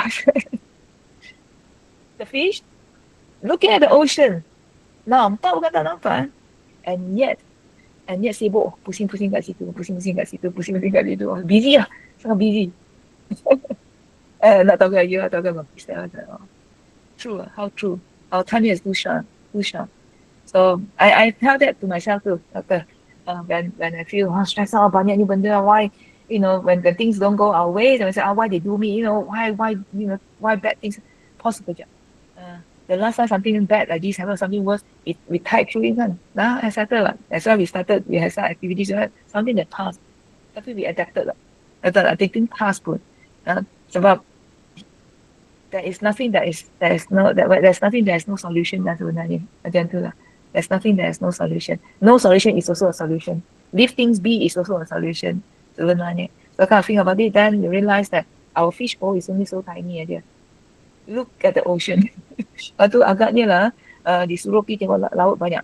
Tengok laut dengan bunyi air. We like. Manusia suka bunyi air punya. Somehow. Agaknya sebab tu kita pun semua lahir dalam cocoon, protected in our mom's amniotic punya fluid kan. So we hear water all the time. I said, in the Quran repeatedly mentioned water. So we agaknya memang suka dengar bunyi air. So we came from there pun. When we were ubun-ubun dan Ustaz cakap, Ustaz Norman Han yang cakap. So I think that is amazing when we are being reminded of our real roots. Then that can be very, very inspiring as well. The dunia is very sad punya. Bad, unfair. Betul. Unfair, bad, cruel. Bad lah, just bad. Who says this is the place? Nobody says this is the place. I didn't do that. So I digress. After, so done there. Thank you very much, Dr. Hama. You help me finish activity 2 dah. So kesimpulannya is that masing-masing, even though you don't share, you didn't speak it out here, my dear friends, sendiri assess sendirilah kan. When you're done that kan, then kita sendiri tanya diri kita, kita lacking di mana? Kita lebih tinggi meter kita di mana? Bila kita mengajar tu, kita lebih tekan on cognitive. Most of us will be like that. I think I am like that as well. Cognitive. Digital ada, so ada projek semua. Social, emotional, tentang personal growth tak berapa. I tak ada masa nak layan you, lebih kurang macam tu lah, buruk sikit bahasanya. Agaknya dah sampai masa kot. Kan, dah sampai masa yang kita kena consider juga dalam kita ajar dia. Factual dia bercakap sendiri lah, tak payah kita lah. Kan, yang macam tadi Dr. Sarin highlight tu kan, kita selalu abaikan student punya perasaan, student punya mindset, apa masalah dia. When we sit down and talk to them, baru kita tahu lah apa dia hadapi sebenarnya. But of course, kita mana ada peluang masa nak cakap dengan seorang-seorang setiap orang tu kan.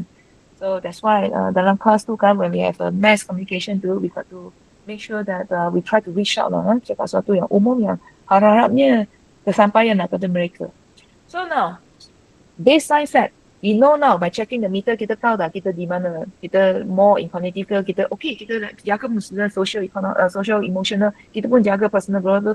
So now the baseline, our own, masing-masing baseline semua dah ada dah. Okay, semua dah ada. So what next? What can we do? So this is the part that, as I promised you, we will look into some things that we already are doing. How do we just tighten a bit so that they will help to groom our students to future ready graduates? I didn't say this. Aristotle said this, and I like this. He says that educating the mind without educating the heart is no education at all. Wow.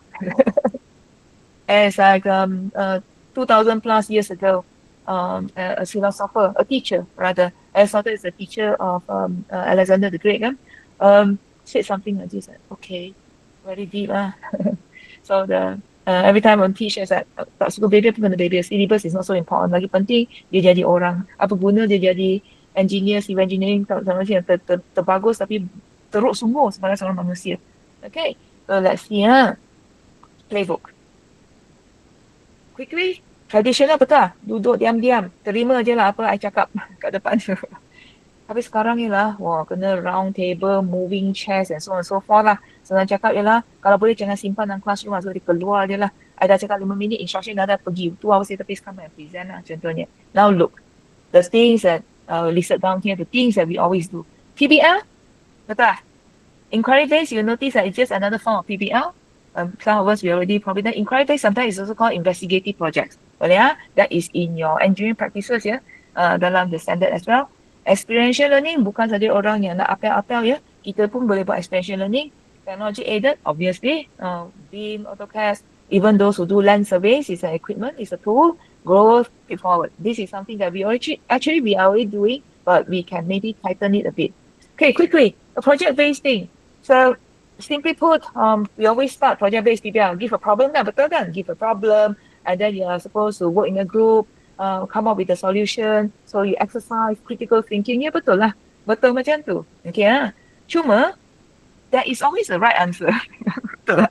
Almost like we already gave them the right answer punya concept dah. Mana melalui kuliah kita. Right answer should be like that. Save the cost, stable, tahan lama, durable dan sebagainya. If it's a drawbridge that must be able to lift itself up and allow vessels to pass through that, everybody will already know that, okay, must be certain height, must be able to open safely, close safely. And everybody knows that. Those are already very factual. So those kind of PBLs can be improved. What do? We can go along the lines of giving them a context. Okay, real world problems.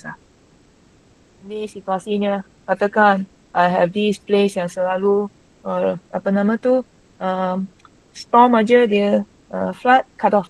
Okay, jambatan dah bikin dah. Bikin tiap kali bikin pun wash away. Okay, masih nak bikin jambatan lagi ke? What are you going to do?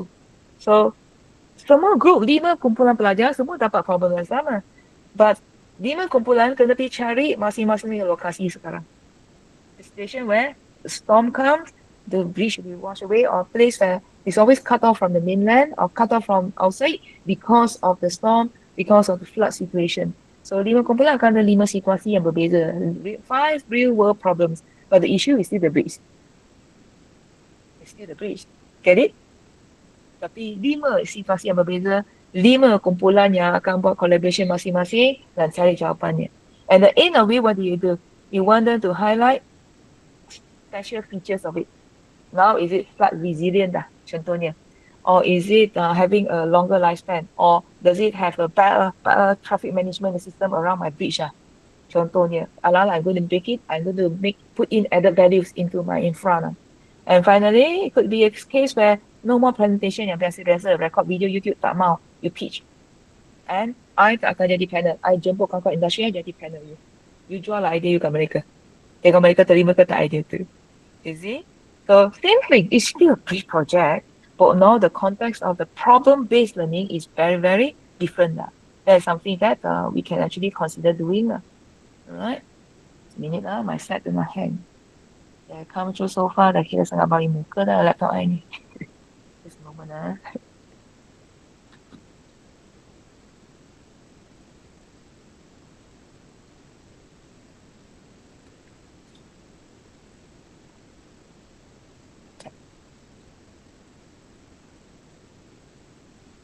Right.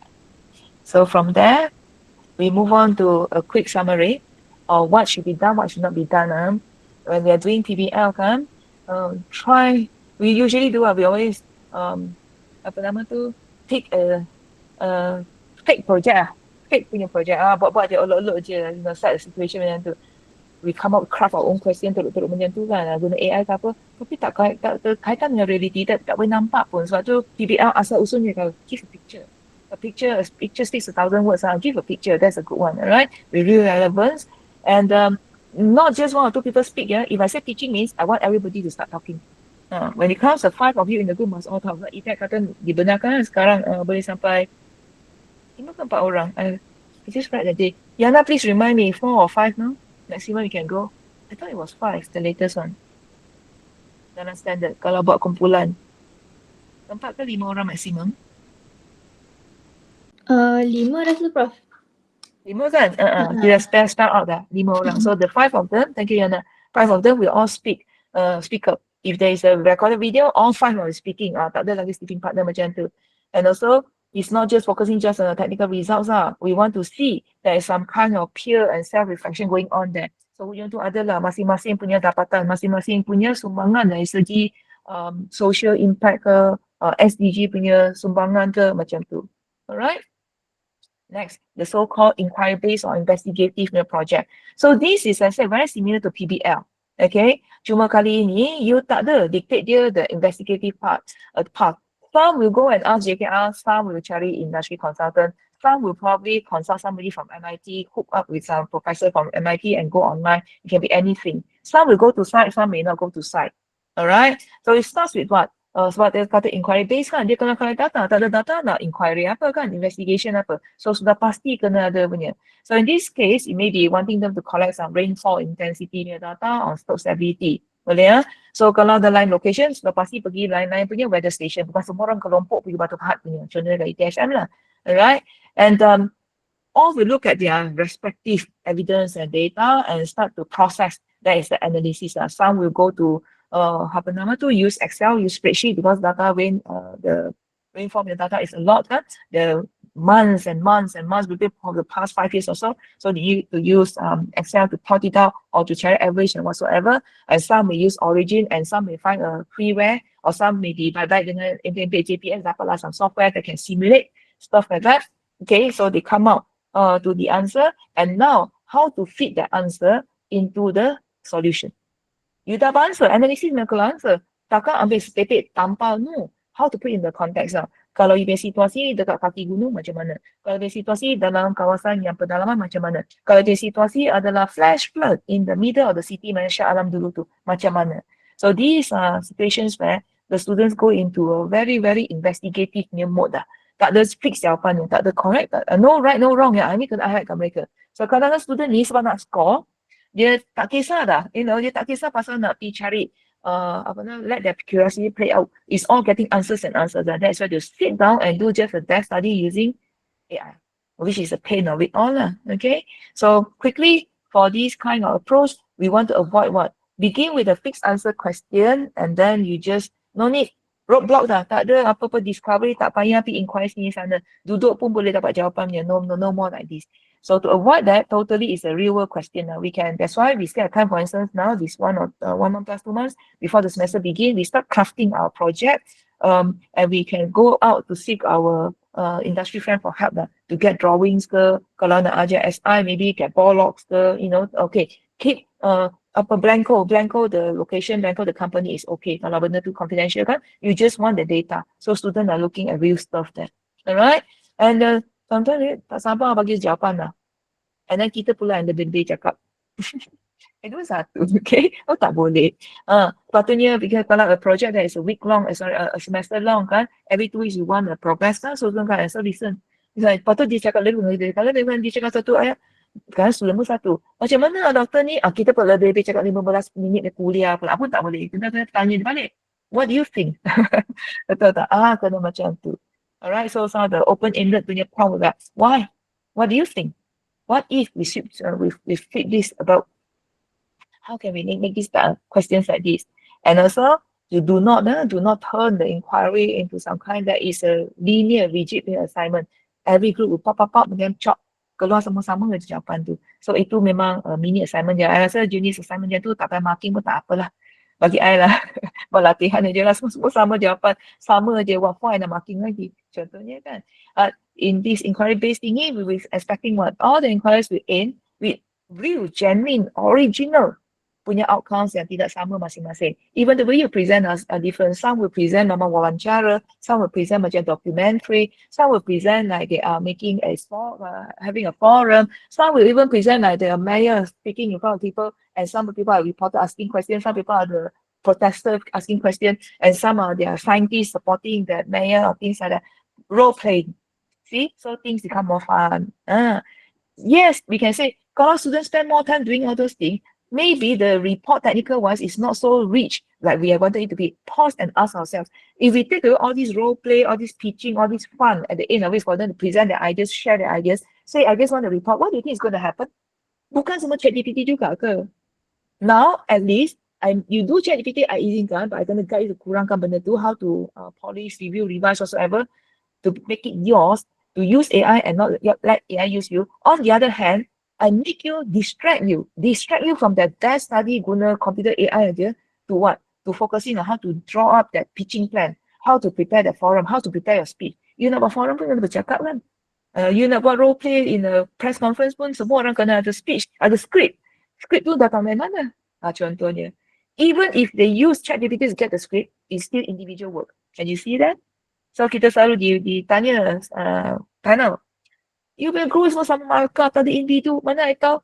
How do I judge whether students are good or not good? This is where the individual assessment will come in. You will role play masing-masing kan, I akan nampak. So I mark based on the same rubric but based on the individual punya performance. Can you see that? So I say this, I must write down for myself. I think this is a good one. Press conference. So masing-masing play a role. And your role will come with a script and your supporting document. So masing-masing hantar tu sebagai individual assignment within the IBL ataupun the PBL. Macam tu. Okay, so that saves you the trouble, save you the headache of not having individual assessment. Alright.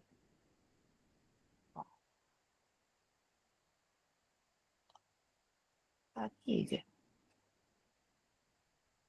Okay. Next is the experiential thing. Now, this experiential thing, macam saya cakap tadi, kita selalu associate experiential ni dengan uptell kan. But uptell is something that is for quote-unquote working people who have been working for some time. So they want to turn their experience into, their professional experience into a perseverance kan. And then as in our case, in our classes, we are really talking about bridging the students, the theory, and also the actual industry out there. And in this sense, you can see that our IAP our IAPs can really come and help. We want our students to be out there. Pergi kat site, pergi kat situ, pergi kat lab orang ke, company orang, site orang, dan betul-betul learn from there. So it's just another PBL dan IBL sebenarnya. Cuma sekarang ialah dia ditempatkan di tempat yang kena pada konteksnya. It can also be a situation where students are put in the same project, semua pun kena bangunkan satu structural design, katakanlah to design a small surau, a small surau. So masing-masing cari masing-masing punya kampung dan masing-masing cari konteks masing-masing. So to build near the river and to build on the hilly area are two different things kan. So this is where the students have to learn to deal with the local community as well. This is something that can be tried out, and some of the do's and the don'ts. So if you are doing this, then we are always trying to find a place, safe place, yang keluar duduk sini aja. Tak ada. You want them to have authentic industry punya exposure experience, so they really have to go to site. A bit more kerja kita kena liaise dengan admin dulu, sudah akan mohon lah keizinan untuk keluar campus dan sebagainya kan, dan kena kautin dengan kawan-kawan lain yang mengajar juga. Subjek lain kata, asyik keluar je, Dr. Chen punya student ganggu kelas saya, kena kautin dulu. You can take my class here, kita swap class. So these are, kadang-kadang Wednesday nak keluar sepagian, so morning my class, next week you can take, or something like that. You get what I mean? Kena settle benda ni. Tak nak lah sebab kita buat projek macam ni, student pula friction dengan pensyarah lain. And use, normally we use academic lecturers as the audience kan, marking pun kita, ajar pun kita, guiding pun kita, so tak tahulah kita pun marking sendiri kok agaknya. Sepatutnya lah we invite the stakeholders, macam you cakap tadi, IAP, kawan-kawan the industry kan, to do the assessment and evaluation. And there is also a case where we grade purely on the final product. Kan, kita tengok report lah, video lah, that's it. But what about the students' ability to adapt to the feedback? So this is where kan, feedback ni, macam mana ada feedback kalau kita hanya marking hujung sekali? Progress is very important. Sebab tu dalam kata projek, kalau we guna especially subject, menggunakan projek untuk menggantikan final exam, lagilah dahsyat.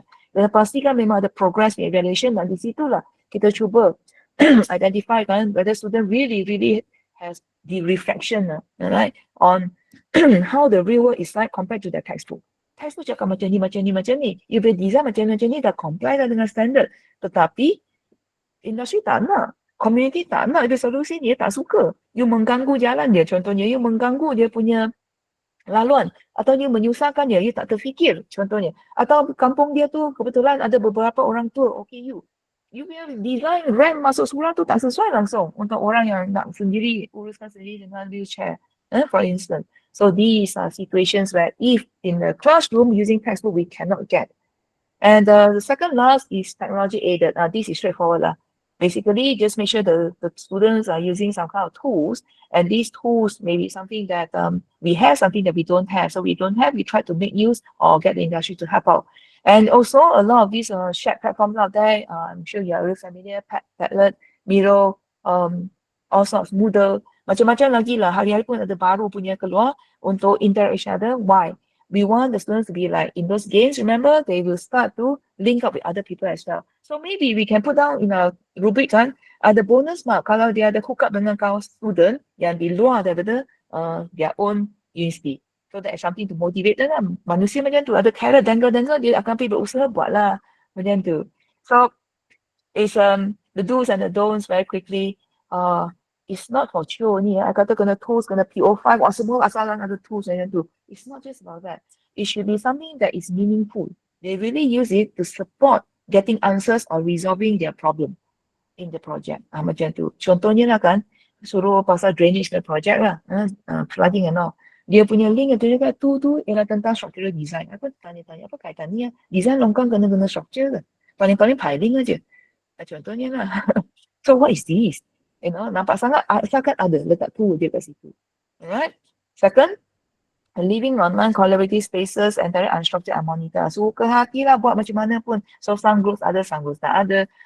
Kalau guna WhatsApp group pun tak ada recordnya. Siapa yang cakap ni, mana recordnya, you tak ada transcribe pun into your report dan sebagainya.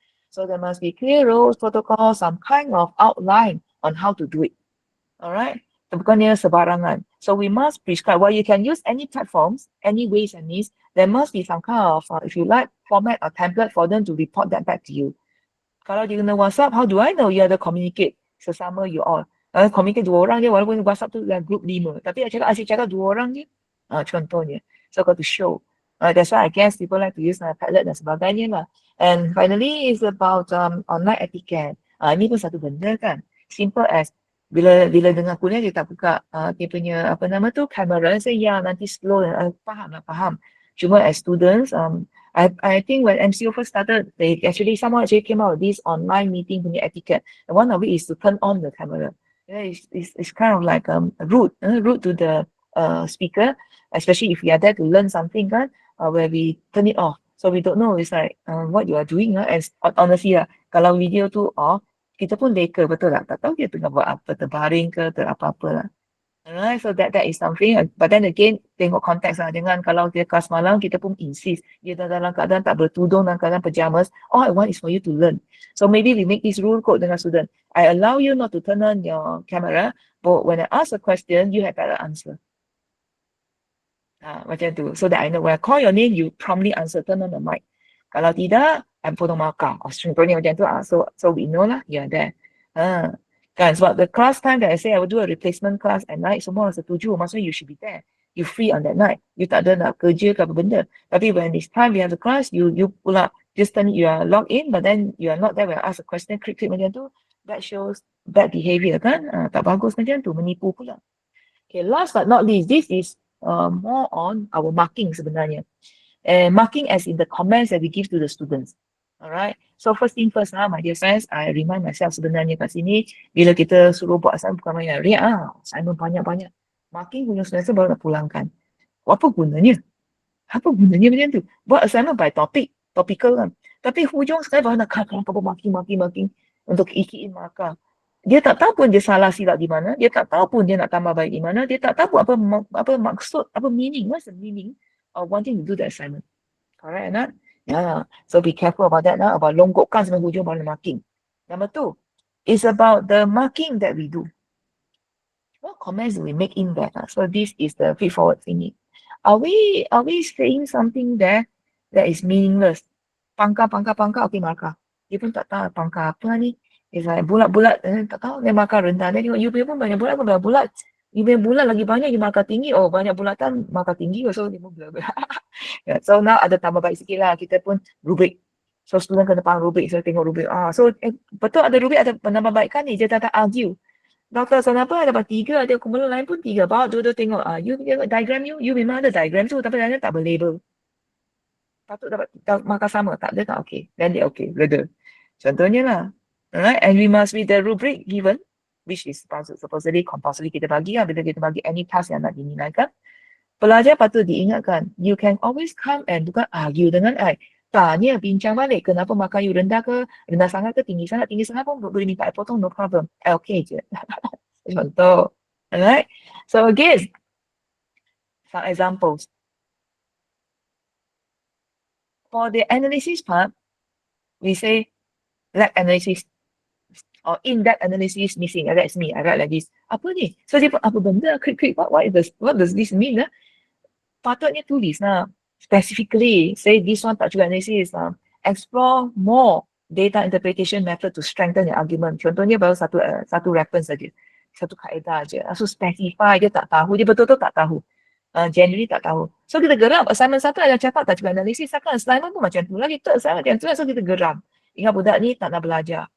Banking. Tapi sebenarnya dia tak faham. Dia tak erti. Yeah?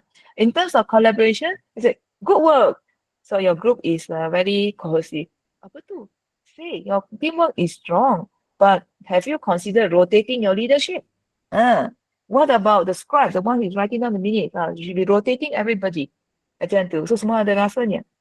In terms of creativity, the great interesting model or creative exclamation mark. Apa tu? Sebut. Your prototype has creativity, yes. What about testing an alternative material? Kurungan. Fulfilling any of the SDG, question mark, tutup kurungan to explore the full potential. Nampak tak? So these kind of comments, yes, it takes longer time, more dark what to write. Tak apalah, hujung semester minta student hadiahkan you pen lah. Specify pilot gel. The gel type, pen biasa I tak pakai, contoh. Then at least the comments will help. Then tell them, it takes me hours to mark your assignments because I put in the comments, please read. I know these days many mark on their tabs and all kind of stylus. I tak boleh ya, stylus I terus jadi patah kot. Sebab dah emotional. Tulis kuat-kuat dan dot the I and cross the T too hard until dia terbenam ke dalam. So tak adalah. I like papers and also my students still have to submit print out. Dah marking teruk-teruk. You baca dah ada dengan rubik sekali, you scan PDF, you upload lah dalam auto you ke apa-apa. I make them do that. So at least, and you hantar ke I nak tulis tangan. Fair kan? You tulis tangan, I pun tulis tangan macam tu. Sebab you masuk exam, you tulis tangan ke, you type, you tulis tangan. So biasakan diri pegang pen, tulis tangan lah. Kalau tidak masuk exam, tulisan tu, I pun tak tahu, AI pun tak boleh baca kot. I tak tahu itu ialah Morse code ke, ataupun some secret code ke, ataupun tulisan sebenarnya. Horrid. Okay, so we summarize this feed-forward method or rather the feed-forward punya approach okay? With the do's and the don'ts. We go straight to the do's So tadi I tengok some examples The actionable next step, tell them, specify, spell out what you should do next. Dah kata good, next what? Macam tu. Jangan good berhenti. Dia ingat poyo sangat, terror sangat, tak payah buat apa-apa dah. And the assessment should be pretty holistic. And dia dah tunjuk fakta bagus. Drive into them that they need to have problem solving punya demonstration. Maksudnya fakta dah ada. Show the steps coming to this solution. Macam tu. So that dia nak copy paste ChatGPT pun dia kena juga buat kerja. You get what I mean? Alright? And could be some stuff that can be tailor-made, customized for them. For instance, your team, your group is really good. This is a good report. This progress is good. However, next time maybe put in individually who did what, so we can see who is doing what.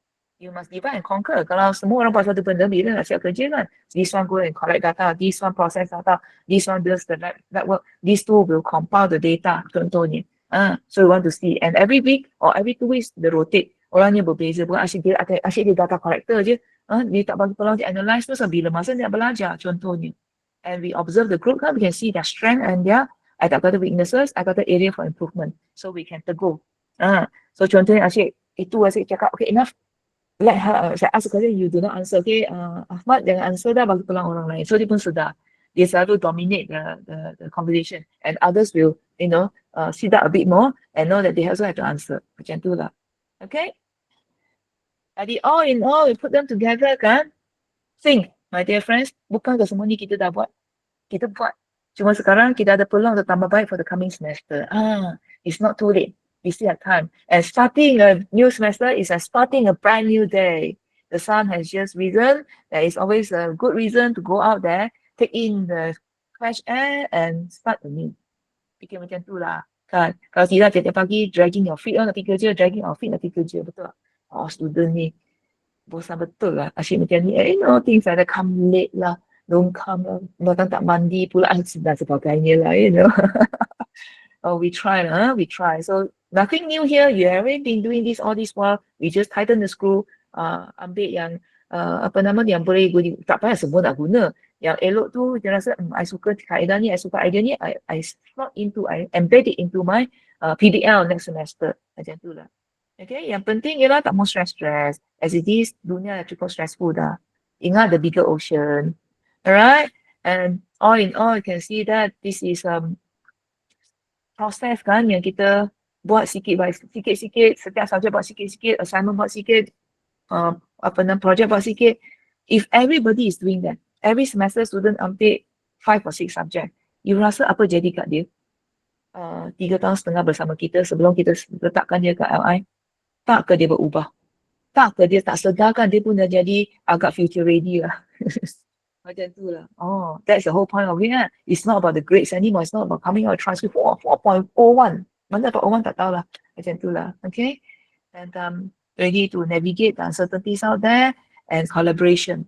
The understanding that you don't always get to work with people that are like you like, and you pick and choose who you like to work with. No. People are very, very different out there. Most probably are going to work with a team that's from different background, not just different background, different country. Can't even speak, don't even speak English like you speak. You think you speak English very well, they also have a hard time understanding you. Contohnya. So they have to start to accept the fact, get ready with the mindset that when you go out there, it's not so rosy anymore. Alright? These two exercises, I leave it with you lah. Saya tak ada apa. It's just nak kita think back, kita reflect sendiri. What have we done previously and what can change after this. You can do this with yourself and with your partners in your subject. If I say mine is PBL, actually I'm more towards the traditional way of dictating the answer, already give the answer, ikut macam buku test module I, ataupun sebenarnya memang I freestyle-nya and mereka reason out for me why they pick this solution, and it can be something beyond the textbook, beyond the syllabus pun, and so on and so forth here. So if my meter ni is more towards the left, really I got to do something about it lah. Betul kena change a bit the way I do things so that it's more skewed towards the right hand side. Boleh? Supaya my students are going towards future ready. Macam tu lah. Okay? And I put in a quick example here for you. You can take a look at it. Starting from just talking of friction sebenarnya. Just a friction test. This diagram, I'm sure we have seen it in physics kan? Physics form 4, or I think form 3 science pun ada. How it's about gravity and friction. So how that is being associated dengan stroke failure. Contohnya. Just one more thing. Izinkan saya, I tak ada lajak masa. One thing that I like to do with my students is that kadang tengok dah monyok-monyok sedih-sedih. But first and foremost, I believe my friends, you in Unimed have the same problem juga. Student kita anggap dia second class engineer. Betul lah. Dia rasakan dia second class student. Sebab tu dia tak masuk FK, dia masuk FPK. So lagi-lagi kalau universiti kita ada dua-dua program, lagilah dia pandang macam tu. Bila dia lalu dekat F-Cup, tunduk hunch like what ni. Dia rasa dia sangat-sangat tak pandai, sangat pernah second class. Let's stop them from thinking that. Alright? So one of the ways to stop them from thinking that kan, what I have to do is that I remind them, susah, soalannya susah. Susahnya, nak kirakan contoh simple example, just to kirakan unit weight, weight by volume. Susahnya unit ni pause. Kita belajar mass volume form 1 science kot. You lepas form 3, lepas form 5, dah masuk poly, masuk KB, sekarang masuk universiti. Takkan you tak tahu? Dah lupa ke? So it's just about recap, pulling out all your knowledge. So when they realize that there's something they already learned, something they already have in their pocket, they sit up straighter now. They feel more confident. So we have to help them to regain their confidence. Kita kena. Itulah kena baby sikit in class. Once they can sit up straighter in class, you are getting there. You get their attention. Then you cakap apa-apa yang susah kan, dia dah senang dah. Dia boleh buat dah. Trust me. Try to do that. Jangan dia dah monyok-monyok, you pun continue cakap lagi sebab dia dah tak ada dah. Kita cakap macam curang air ke longkang dah betul-betul. Tak ada ke mana dah. Belum lagi they hate us. Sebab so difficult. Alright. Senang cerita, we start by apa nama tu, if we are talking about PBL kan, really you want the student to build the solution. That's the main aim. If we are doing inquiry-based approach, then you want the student to question the solution. Alright. If you are doing experiential learning, you want students to contextualize the solution. So this bit is, I just prompted in AI sebenarnya, I wanted PBL, this IBL, this three. I dapat ideas 3 ni aja. Yang lain tu dia bagi I said, that is a good one. I added, I wanted assessment yang authentic. I wanted assessment that give positive feedback to students. That's why they proposed the other two. So what I'm trying to say is that the idea, this slide, based on my prompting, it came out like this. Tetapi I learned from this slide as given by AI by putting in the red bars here that I reckon now.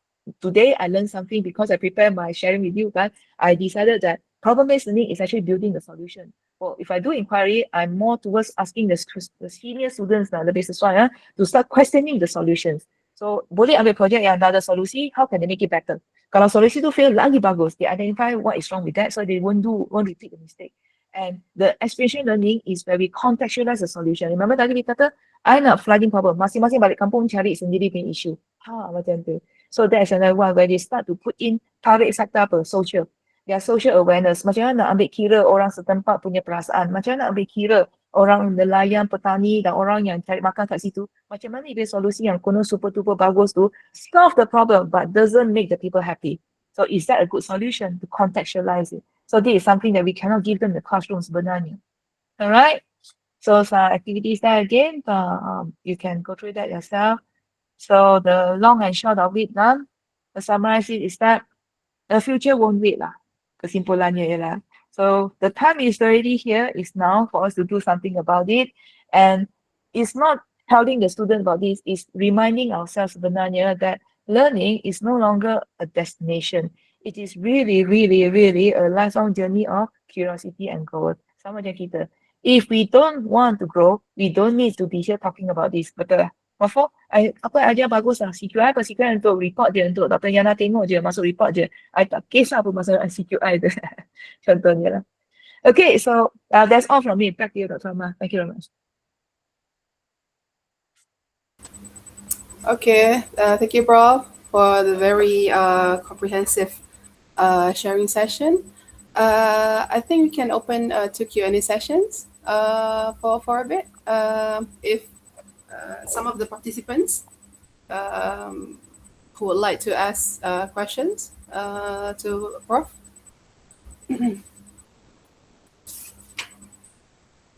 Boleh tanya soalannya kalau if you prefer to write in chat box also, it's very much welcome. Ada ke? Anything at all that we want to chat about? Yeah.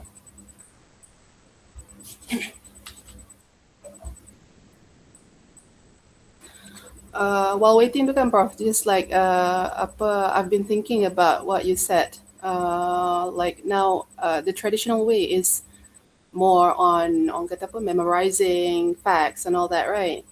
So I'm just curious, like when we look at the taxonomy Bloom, like Bloom taxonomy, and we have all those C1 from C6 tu kan, Prof. So like in the future, from your point of view, do you think the Bloom taxonomy itself needs an update? Like, for example, we know that C1, so we have all the lists, list this, list that, right? Mm-mm. So, Mm-mm. from your point of view, do you think in the near future that will need an update as well? Oh, By any chance? Yeah. yeah, thank you, Dr. Fatma. To answer your question, right, that sounds a simple question, but that is a very has a very profound answer. Not that I'm being deep or whatsoever. It's just so it's like that we all continue to learn. I was just attending this webinar by from UCAM, Dr. Fauzi ke siapa semalam, talking about this AI in our evaluation. Now that I realized one thing that uh, there are two answers to this question. One, as Dr. Fama highlighted, this Bloom's taxonomy on cognitive lah, kita cakap cognitive aja kan. Say the first level is just listing down things and going on to the highest level, you can start generating, proposing ideas. That so the first aspect is saying that are we going to switch from this kind of cognitive level upper assignment to something that's different? I think it will still remain relevant because it's just the way we contextualize our questions or contextualize the task that we give to students now. Because in the second part, this links the second part, which is what do we want to do sebenarnya? We want to make our students more prepared for the future. That's it, full stop. We want to make them more prepared. The way they learn, the facts are still the facts. The principles are still the principles. They don't change. They're always like this. All right. The grounding theories and principles, they're always like this. Now is that how can we teach them so that these theories, which are age old, can be used not just in their bidang, but can be used in other situations as well, which we cannot even imagine, which we cannot yet imagine. So it is actually the thinking power, kan, the ability to think, the ability to exercise your thinking capacity to relate all the information that you have got, all the theories they have learned, all the skills they have got, all the ideas, whether they learn from PBL, IBL, whatsoever ways they learn, how can they use that and connect it to resolve a certain issue, certain problem, certain challenge that they're going to face out there when they leave us. So I think that is one. Because something as tiny as just list down the tools, contohnya C1, list down the tools you need to conduct a SIF analysis. How difficult can it be? Tak tengok election pun boleh tengok kat apa ni tulis si shaker, sudik dan sebagainya, balance and all that. But to say copy from the lecture and no lecture tulis sendiri, dia kena pergi tengok, kena sentuh, kena angkat bawah sini dah tersorok apa benda ke tak, atau pembaris ke tak, is already another learning. But the question is still the same, list down. You see not? So I guess kan, the the the way we are moving forward now is that we got to we ourselves have to be creative in terms of making learning rephrase. We ourselves have to be creative. We have to learn to be creative in the way we teach. How? Minimize disruption to the way we are doing things. Minimize, rather enrich the way we teach. That's why we say PBL semua tu kan kita dah buat.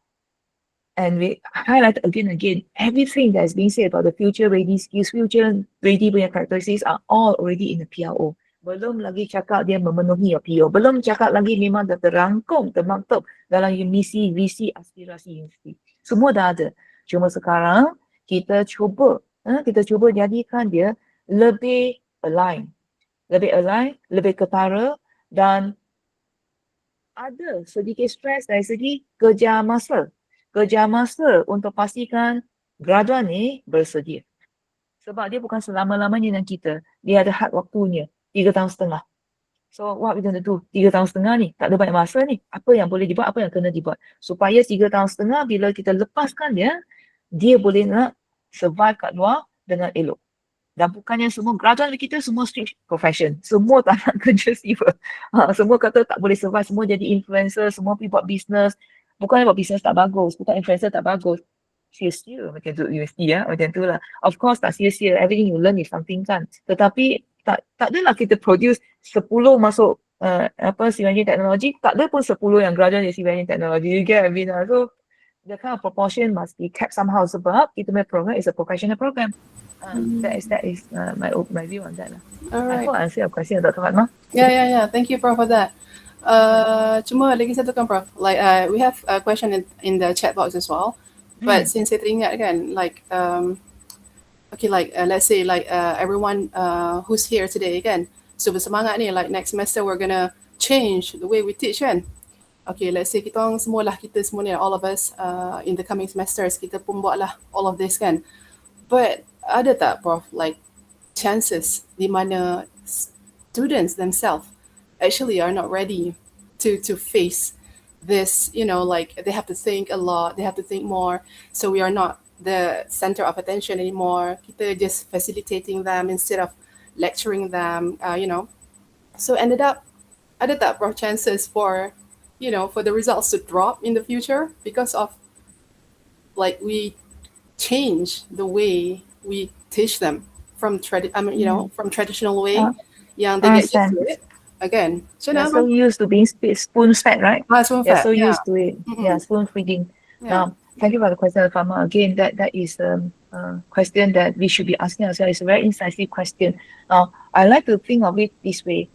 It's not like I'm a positive thinking person. I say, no, that it doesn't. It's not like this. It doesn't work like this. It's a case of if this is a problem, this is something that we foresee that can happen. What are we going to do about it? Because it's very likely to happen. All right. Nobody likes disturbance. Nobody likes disruption. Nobody likes to be nudged out of the comfort zone. They are so used to coming to class. Bring device, don't bring device is not important because it's a module. Correct? Not bring a pen or pencil or don't bring a pen and pencil, so never mind. I know my lecturer upload that in Author. I can download. You get what I mean? So if suddenly I come in today, my screen is blank. I don't bring my laptop, there's no projector, and I start talking to you for 5 minutes, I sketch something on the board, and that's it, you are free to go. Come back in 2 hours' time and submit your report. So students are, what is going on? Yeah. So of course, I think two things here. One, do it gradually. Makan obat pun makan sikit-sikit. Oh, jangan sekali makan pahit lah. No, sikit-sikit. Okay. Cut it into small pieces, eat small. So they will learn. Slowly. All right. And number two, always set the foreground. Sorry, the background. Make the background your foreground. Come to class, jangan terus buka laptop terus start dah. Stop stability baca ni macam ni go on and on 2 hours tak habis. Dia habiskan dulu, you know. Ini I got to use sekarang. Okay. So tak mau macam tu. Plan our lessons. Ada 60 slide nak cakap 2 jam. Normal kan? Kita 60 slide standard 2 jam. How many slides betul I nak cakap? Yang dia boleh baca sendiri kan modul dia tak nak cakap. I cuma this 10 slides, this subtopic, how do I summarize it? I still use the same slides, but I nanti familiar, so dia sangat visual, so dia tahu nanti dalam buku dia mana, which part kan. But I will just skim through and I put the highlights. And this one, I put the link. This is in the module, this is the page. So this can read to yourself, but these are the gist. So my time is safe. So 10 slide tu I kena 10 minit, now I need only 6 minutes katakan. What is the remaining 4 minutes for? Ini I mula lah, case study. I show a video. What do you see? You see the video? Can you relate with tadi kita cakap tu? Contohnya. Where's a simple example? Slope stability. Where is the foot of the hill? Where is the crest of the hill? Good. Is this an infinite slope or is this a kind of phenomenal step slope? What kind of slope is this? For example. So this is where you can get the students to gradually get into the mood and mode where lecturers are not spoon feeding you all the time anymore. The food is already with you. Can't you learn to scoop it yourself? So I scoop once, twice, the remaining 4 scoops, scoop sendiri. Macam tu. So do it gradually. So they are tuned. And remember, Dr. Farmer, we cannot do this by ourselves. If they take 5 subjects that semester, everybody must be doing the same thing. Jangan pula kawan-kawan naik spoon feed. Habis-habisan dia Dr. Farmer ni teruk sangat susah lah. Semua independent learning nanti kena pula. So we must be in one voice kena united nak buat benda ni. So orang tak boleh buat. What did we say just now? Kalau seorang buat, dia tak jadi future ready. Dia tak jadi. Tapi kalau semua orang buat, at least yang paling lemah, selemah-lemah imannya student pun adalah some future readiness. Yang bagus ni memang super duper ready lah. Tapi kalau kita tak buat langsung, atau satu orang dua buat, lain-lain tak buat, you agak-agak ada kesan ke? Tak ada kesan. Tak ada kesan pun. Macam tu. So this is something kan, hence, if we look at the Kementerian punya policies and all the latest stuff regarding AI lah kan, we started our sharing by saying AI. AI is the central, the core of the discussion. But yet, we want to jadikan AI bukan the center of the discussion. Kementerian also came out with guidelines on how we should be teaching, how we should be adopting AI and stuff like that. Cakap guna teknologi, sebenarnya cakap guna AI lah. betul tak? In a nicer way. Yeah. How do we actually do that? So these things are already here dah. Bukan something yang nanti lah tunggu kemudian bagi arahan baru kita buat. No, it's already here. Why do you think MQA come out with these guidelines and all? I just told you the Ministry of Multimedia came out with these Malaysia AI 2030 guidelines for the whole nation. Look in there. Cakap pasal kita juga. Higher education, research, future graduates cakap pasal benda tu juga. How can we say we are is irrelevant? It's nothing to do with us. It is got to do with us. Kalau ministry level boleh buat, I'm pretty sure soon KPT akan keluarkan sendiri punya AI punya guidelines ataupun policy dah. Macam tu lah. So adakah kita nak tunggu orang bagi arahan baru kita nak buat sesuatu, baru nak curse and swear ataupun moan and groan, ataupun kita dah sedar dah buat sesuatu. Sikit-sikit kita buat sesuatu. Bukan suruh semua dirombak sikit-sikit, sikit-sikit. Ajak kawan buat seorang tak fun. Ajak orang. Macam pergi brisk walk or exercise lah. Seorang buat 2 hari dah jiwa dah tak fun. Ramai-ramai dia ada peer pressure sikit, ada orang pandang. Oh, so okay lah. Akan lebih semangat agaknya lah. So ajak kawan. Jangan don't. What did we say? Collaborative creativity. Even we have to practice it. If we don't practice it, we cannot appreciate the importance. And then kita suruh collaborate. Kita ada digital collaboration. So kita sendiri pun tak nak keluar bilik kita pergi join kawan kita. Kita sendiri pun tak nak Google Meet dengan kawan kita nak bincang. Kita sendiri pun tak nak create WhatsApp group sesama kita yang ada subjek sama tu and do something about it. So apa harapan kita ada? Satu aja. Is kita bikin tak serupa cakap. Student ada mata we nampak cakap aja. So tak mahu. You have to do something also. I think lah. I hope I answer the question. Okay. Thank you. Yeah, sure, Prof. So buat sikit-sikit Okay, I'll hold on to that. Okay, and then probably kita ada satu soalan daripada Dr. Liana on the chat box. If you could recommend only one habit for lecturers to remain future ready, what would it be? You really want to know? You really want to know? I think this answer is going to be very boring for you. But it's wow, what is this? We expect something else. But I think this is the answer. This is something I tell myself. The day I chose to be a pensyarah, or decided to be a pensyarah, a cikgu lah sebenarnya. And the same thing I ask a student who wants to do PhD. So I mean PhD as in PhD yang by research lah, kalau PhD yang by course of knowledge lah kan. Do you like to read? Or are you willing to read? Membaca. So the answer is baca. Atau soften it, baca lah. Kalau nak alim sikit, ikra. And do lah. Baca lah. I think, reading really will widen our perspective and will, in a way, they deepen our dia widen our view kan, satu hal tau. Dia deepen our analytical power. So the more we read, the more perspective we see. Just like the curator for British Museum said this, a great historian. He said the more he deal with these artifacts, susun benda kat British Museum, one of the greatest museums in the world, because they rompak orang punya barang kan, they conquer orang, ambil orang punya barang. One of the richest museums in the world. So the more he learned about these things, the history, the more he realized that you cannot understand history. What is history? Human being punya civilization. You cannot understand history unless you understand what is happening in every part of the world at the same time. So selama Melayu Melaka, kita tahu waktu tu in the 1400s, the 1500s the Portuguese came, 1600s the Dutch came. By the time 1800s habis, the British came, finish, then they divide everything. Suka hati je, ada yang the Belanda take, ada yang the French take, and the Northern Indochina, ada yang British suka hati cut our country up sesuka hati you macam tu. And because why did they do it? Or because of what is happening in their place, Industrial Revolution, they needed all these raw materials, blah blah blah. So in other words, we need to know what is going on in all parts of the world as much as we can. Barulah we can piece them together like puzzle, understand what is going on. So that takes a lot of thinking power, that takes a lot of understanding, that takes a lot of quiet time to think.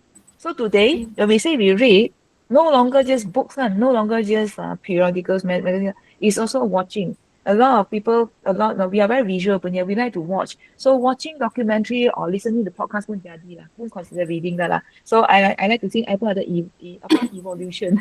I say read, you must read. So the e-course sekarang is not just reading words. It can be listening. It can be watching a video. It can be, as long as dia berhasiat. I tell my student, berhasiat tak you buat tu? You scroll the reels 3 jam tu. Ada hasiat? Langsung tak ada kan? Ada ajar yang lebih baik jaga kucing you? Tak ada kan? Dan tak payah lah. Buang masa je. Buang masa. So tak payah lah. Gelak-gelak tak apa-apa. 3 hari you gelak 3 jam untuk benda tu tak apa-apa. Nothing. So tak payah lah. You sangat free ke? Tengok sama tak buat pun. Contoh lah. So read lah. I don't know whether I answer your question, Dr. Yana. The first word that came to my mind, the first answer before I finished reading your question was that to read. And I'm telling myself, reminding myself as well. Thank you.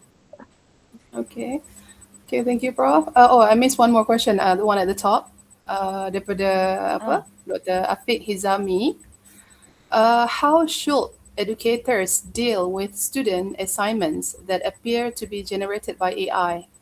Should students be penalized for submitting AI-generated work, or should educators focus on guiding them to use AI responsibly as a learning tool?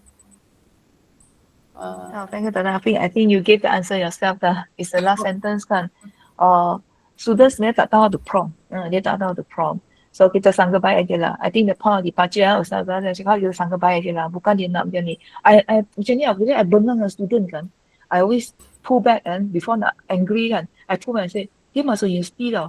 Masuk universiti budak tak ada yang jahat. Dia memang dah belajar. Regardless parents paksa ke benda kan. Dia dah boleh nak jejakkan kita kat universiti ni and suffer for the 3 years or 4 years. Sudah pasti dia bukan budak yang tak baik. Sudah pasti nak belajar. Sekarang ada some roadblocks. Sebab tu dia tak boleh nak belajar baik-baik. Dia suka copy paste dan sebagainya. Mesti ada sebabnya. So if you try to bukan nak cari alasan untuk dia tau. We try to see things from their point of view so that if it's only when we put ourselves in their position can we resolve the problem. So we are seeing things from outside. From my side, I look at this alphabet is W. From your side, you see it's M, you know. So I akan kenal, I cakap, W kenapa you mati-mati je? You got answer. I dah cakap, I dah tulis M, kena salah lagi ya. So until I move, I step aside, I step to your side and try to see things from your point. Oh, yelah, you nampak M sebenarnya. Betul lah. Contoh. And we can also invite the students to come over to our side of the table and look at what we see. You nampak kan, W kan? Then dia pun boleh faham. So it's communication kot. I think this is one. And as to, they already submitted like this. The ways and means to elakkan, I do this. I nak assignment no more than 2 pages and semua handwritten. I want in notes form or paling bagus, mind map form. Macam mana mind map? Mind map in such a way you buat nota untuk you study the exam, nota untuk diri sendiri, you akan submit. Kalau macam ni, nota you nampak sangat, ialah you tak akan study. Patutlah result tak bagus, you nota teruk sungguh. Tapi you bayangkan, you study, you buat nota. What kind of nota will you make? I want that kind of nota. Berjaya. Sebab nanti tunjukkan ni contoh yang paling bagus lah. Wah, semua rebut-rebut pergi photostat. Dah jadikan, sekarang dulu photostat, sekarang PDF kan lah. Dah jadikan bahan untuk dia, study dah. So again, dangle the carrot. The best group we get a small gift, dia suka je. Dapat jajan pun suka. Macam tu lah. Kalau mampu bagi dia Zeus, tak mampu makan Zaz saja lah. Macam tu lah. Asalkan kau sayang. Boleh answer the question? Yeah, alright. Ada masa show them a bit how to prompt. So when we give them the assignment kan, maybe awal semester depan, I pun remind myself lah. I give you the assignment, first assignment, I know you're going to ask ChatGPT, so I teach you how to ask ChatGPT dulu lah. Give some examples. Kita, maybe during this cuti, ada masa sikit kita start prepare slides takut. Contoh dia di soalan, tengok you prompt, tengok apa jawapan keluar. Tapi kalau I revise my prompting, see apa lagi jawapan. Dan bila jawapan keluar, apa I patut buat? How do I get this answer and cari citations? How do I cari from company their website? How do I get photos? How do I make this into one report, one small assignment, single page saja? Yang memang mantap, yang tak akan dituduh I ChatGPT. Macam tu. Jangan gairah sangat guna Notebook LM ni. Honestly, I pun ada sedikit until here dah tentang Notebook LM ni. My slides, you can see, originally I prepared guna PowerPoint. After konon nak lawa kan, semua orang guna Notebook LM cantik, I pun nak. So when it goes into Notebook LM, it became like this. Mula tengok sangat exciting lah. One time, two time, until the fifth time, I rasa bosan lah. Pergi balik dia macam tu aja. Then tengok online present so macam tu aja. So lain kali I rasa I nak guna my own PowerPoint, I create my own slides. I used to enjoy making my own slides. So sebab when kita letak, macam kita cakap student, when you do yourself, write yourself, you know what you want to say. And you know, you only put in things that you understand. Sebab ni, tukar hati, tambah benda yang I wouldn't use this word. Tentang apa-apa. Tetapi nak ubah tak boleh. Kalau infografi kan tak boleh ubah contohnya lah. So I spend more time trying to edit you than for me to think. So this is something we can share. The student ask them to come over to our side and look at the W now, because tell them we admit that we are also weak. One thing, we admit we also made the mistake. We admit what AI does to us also. So that, oh, dia pun macam tu, doktor pun macam tu, kita lagi lah. So it's okay, kita semua sama je.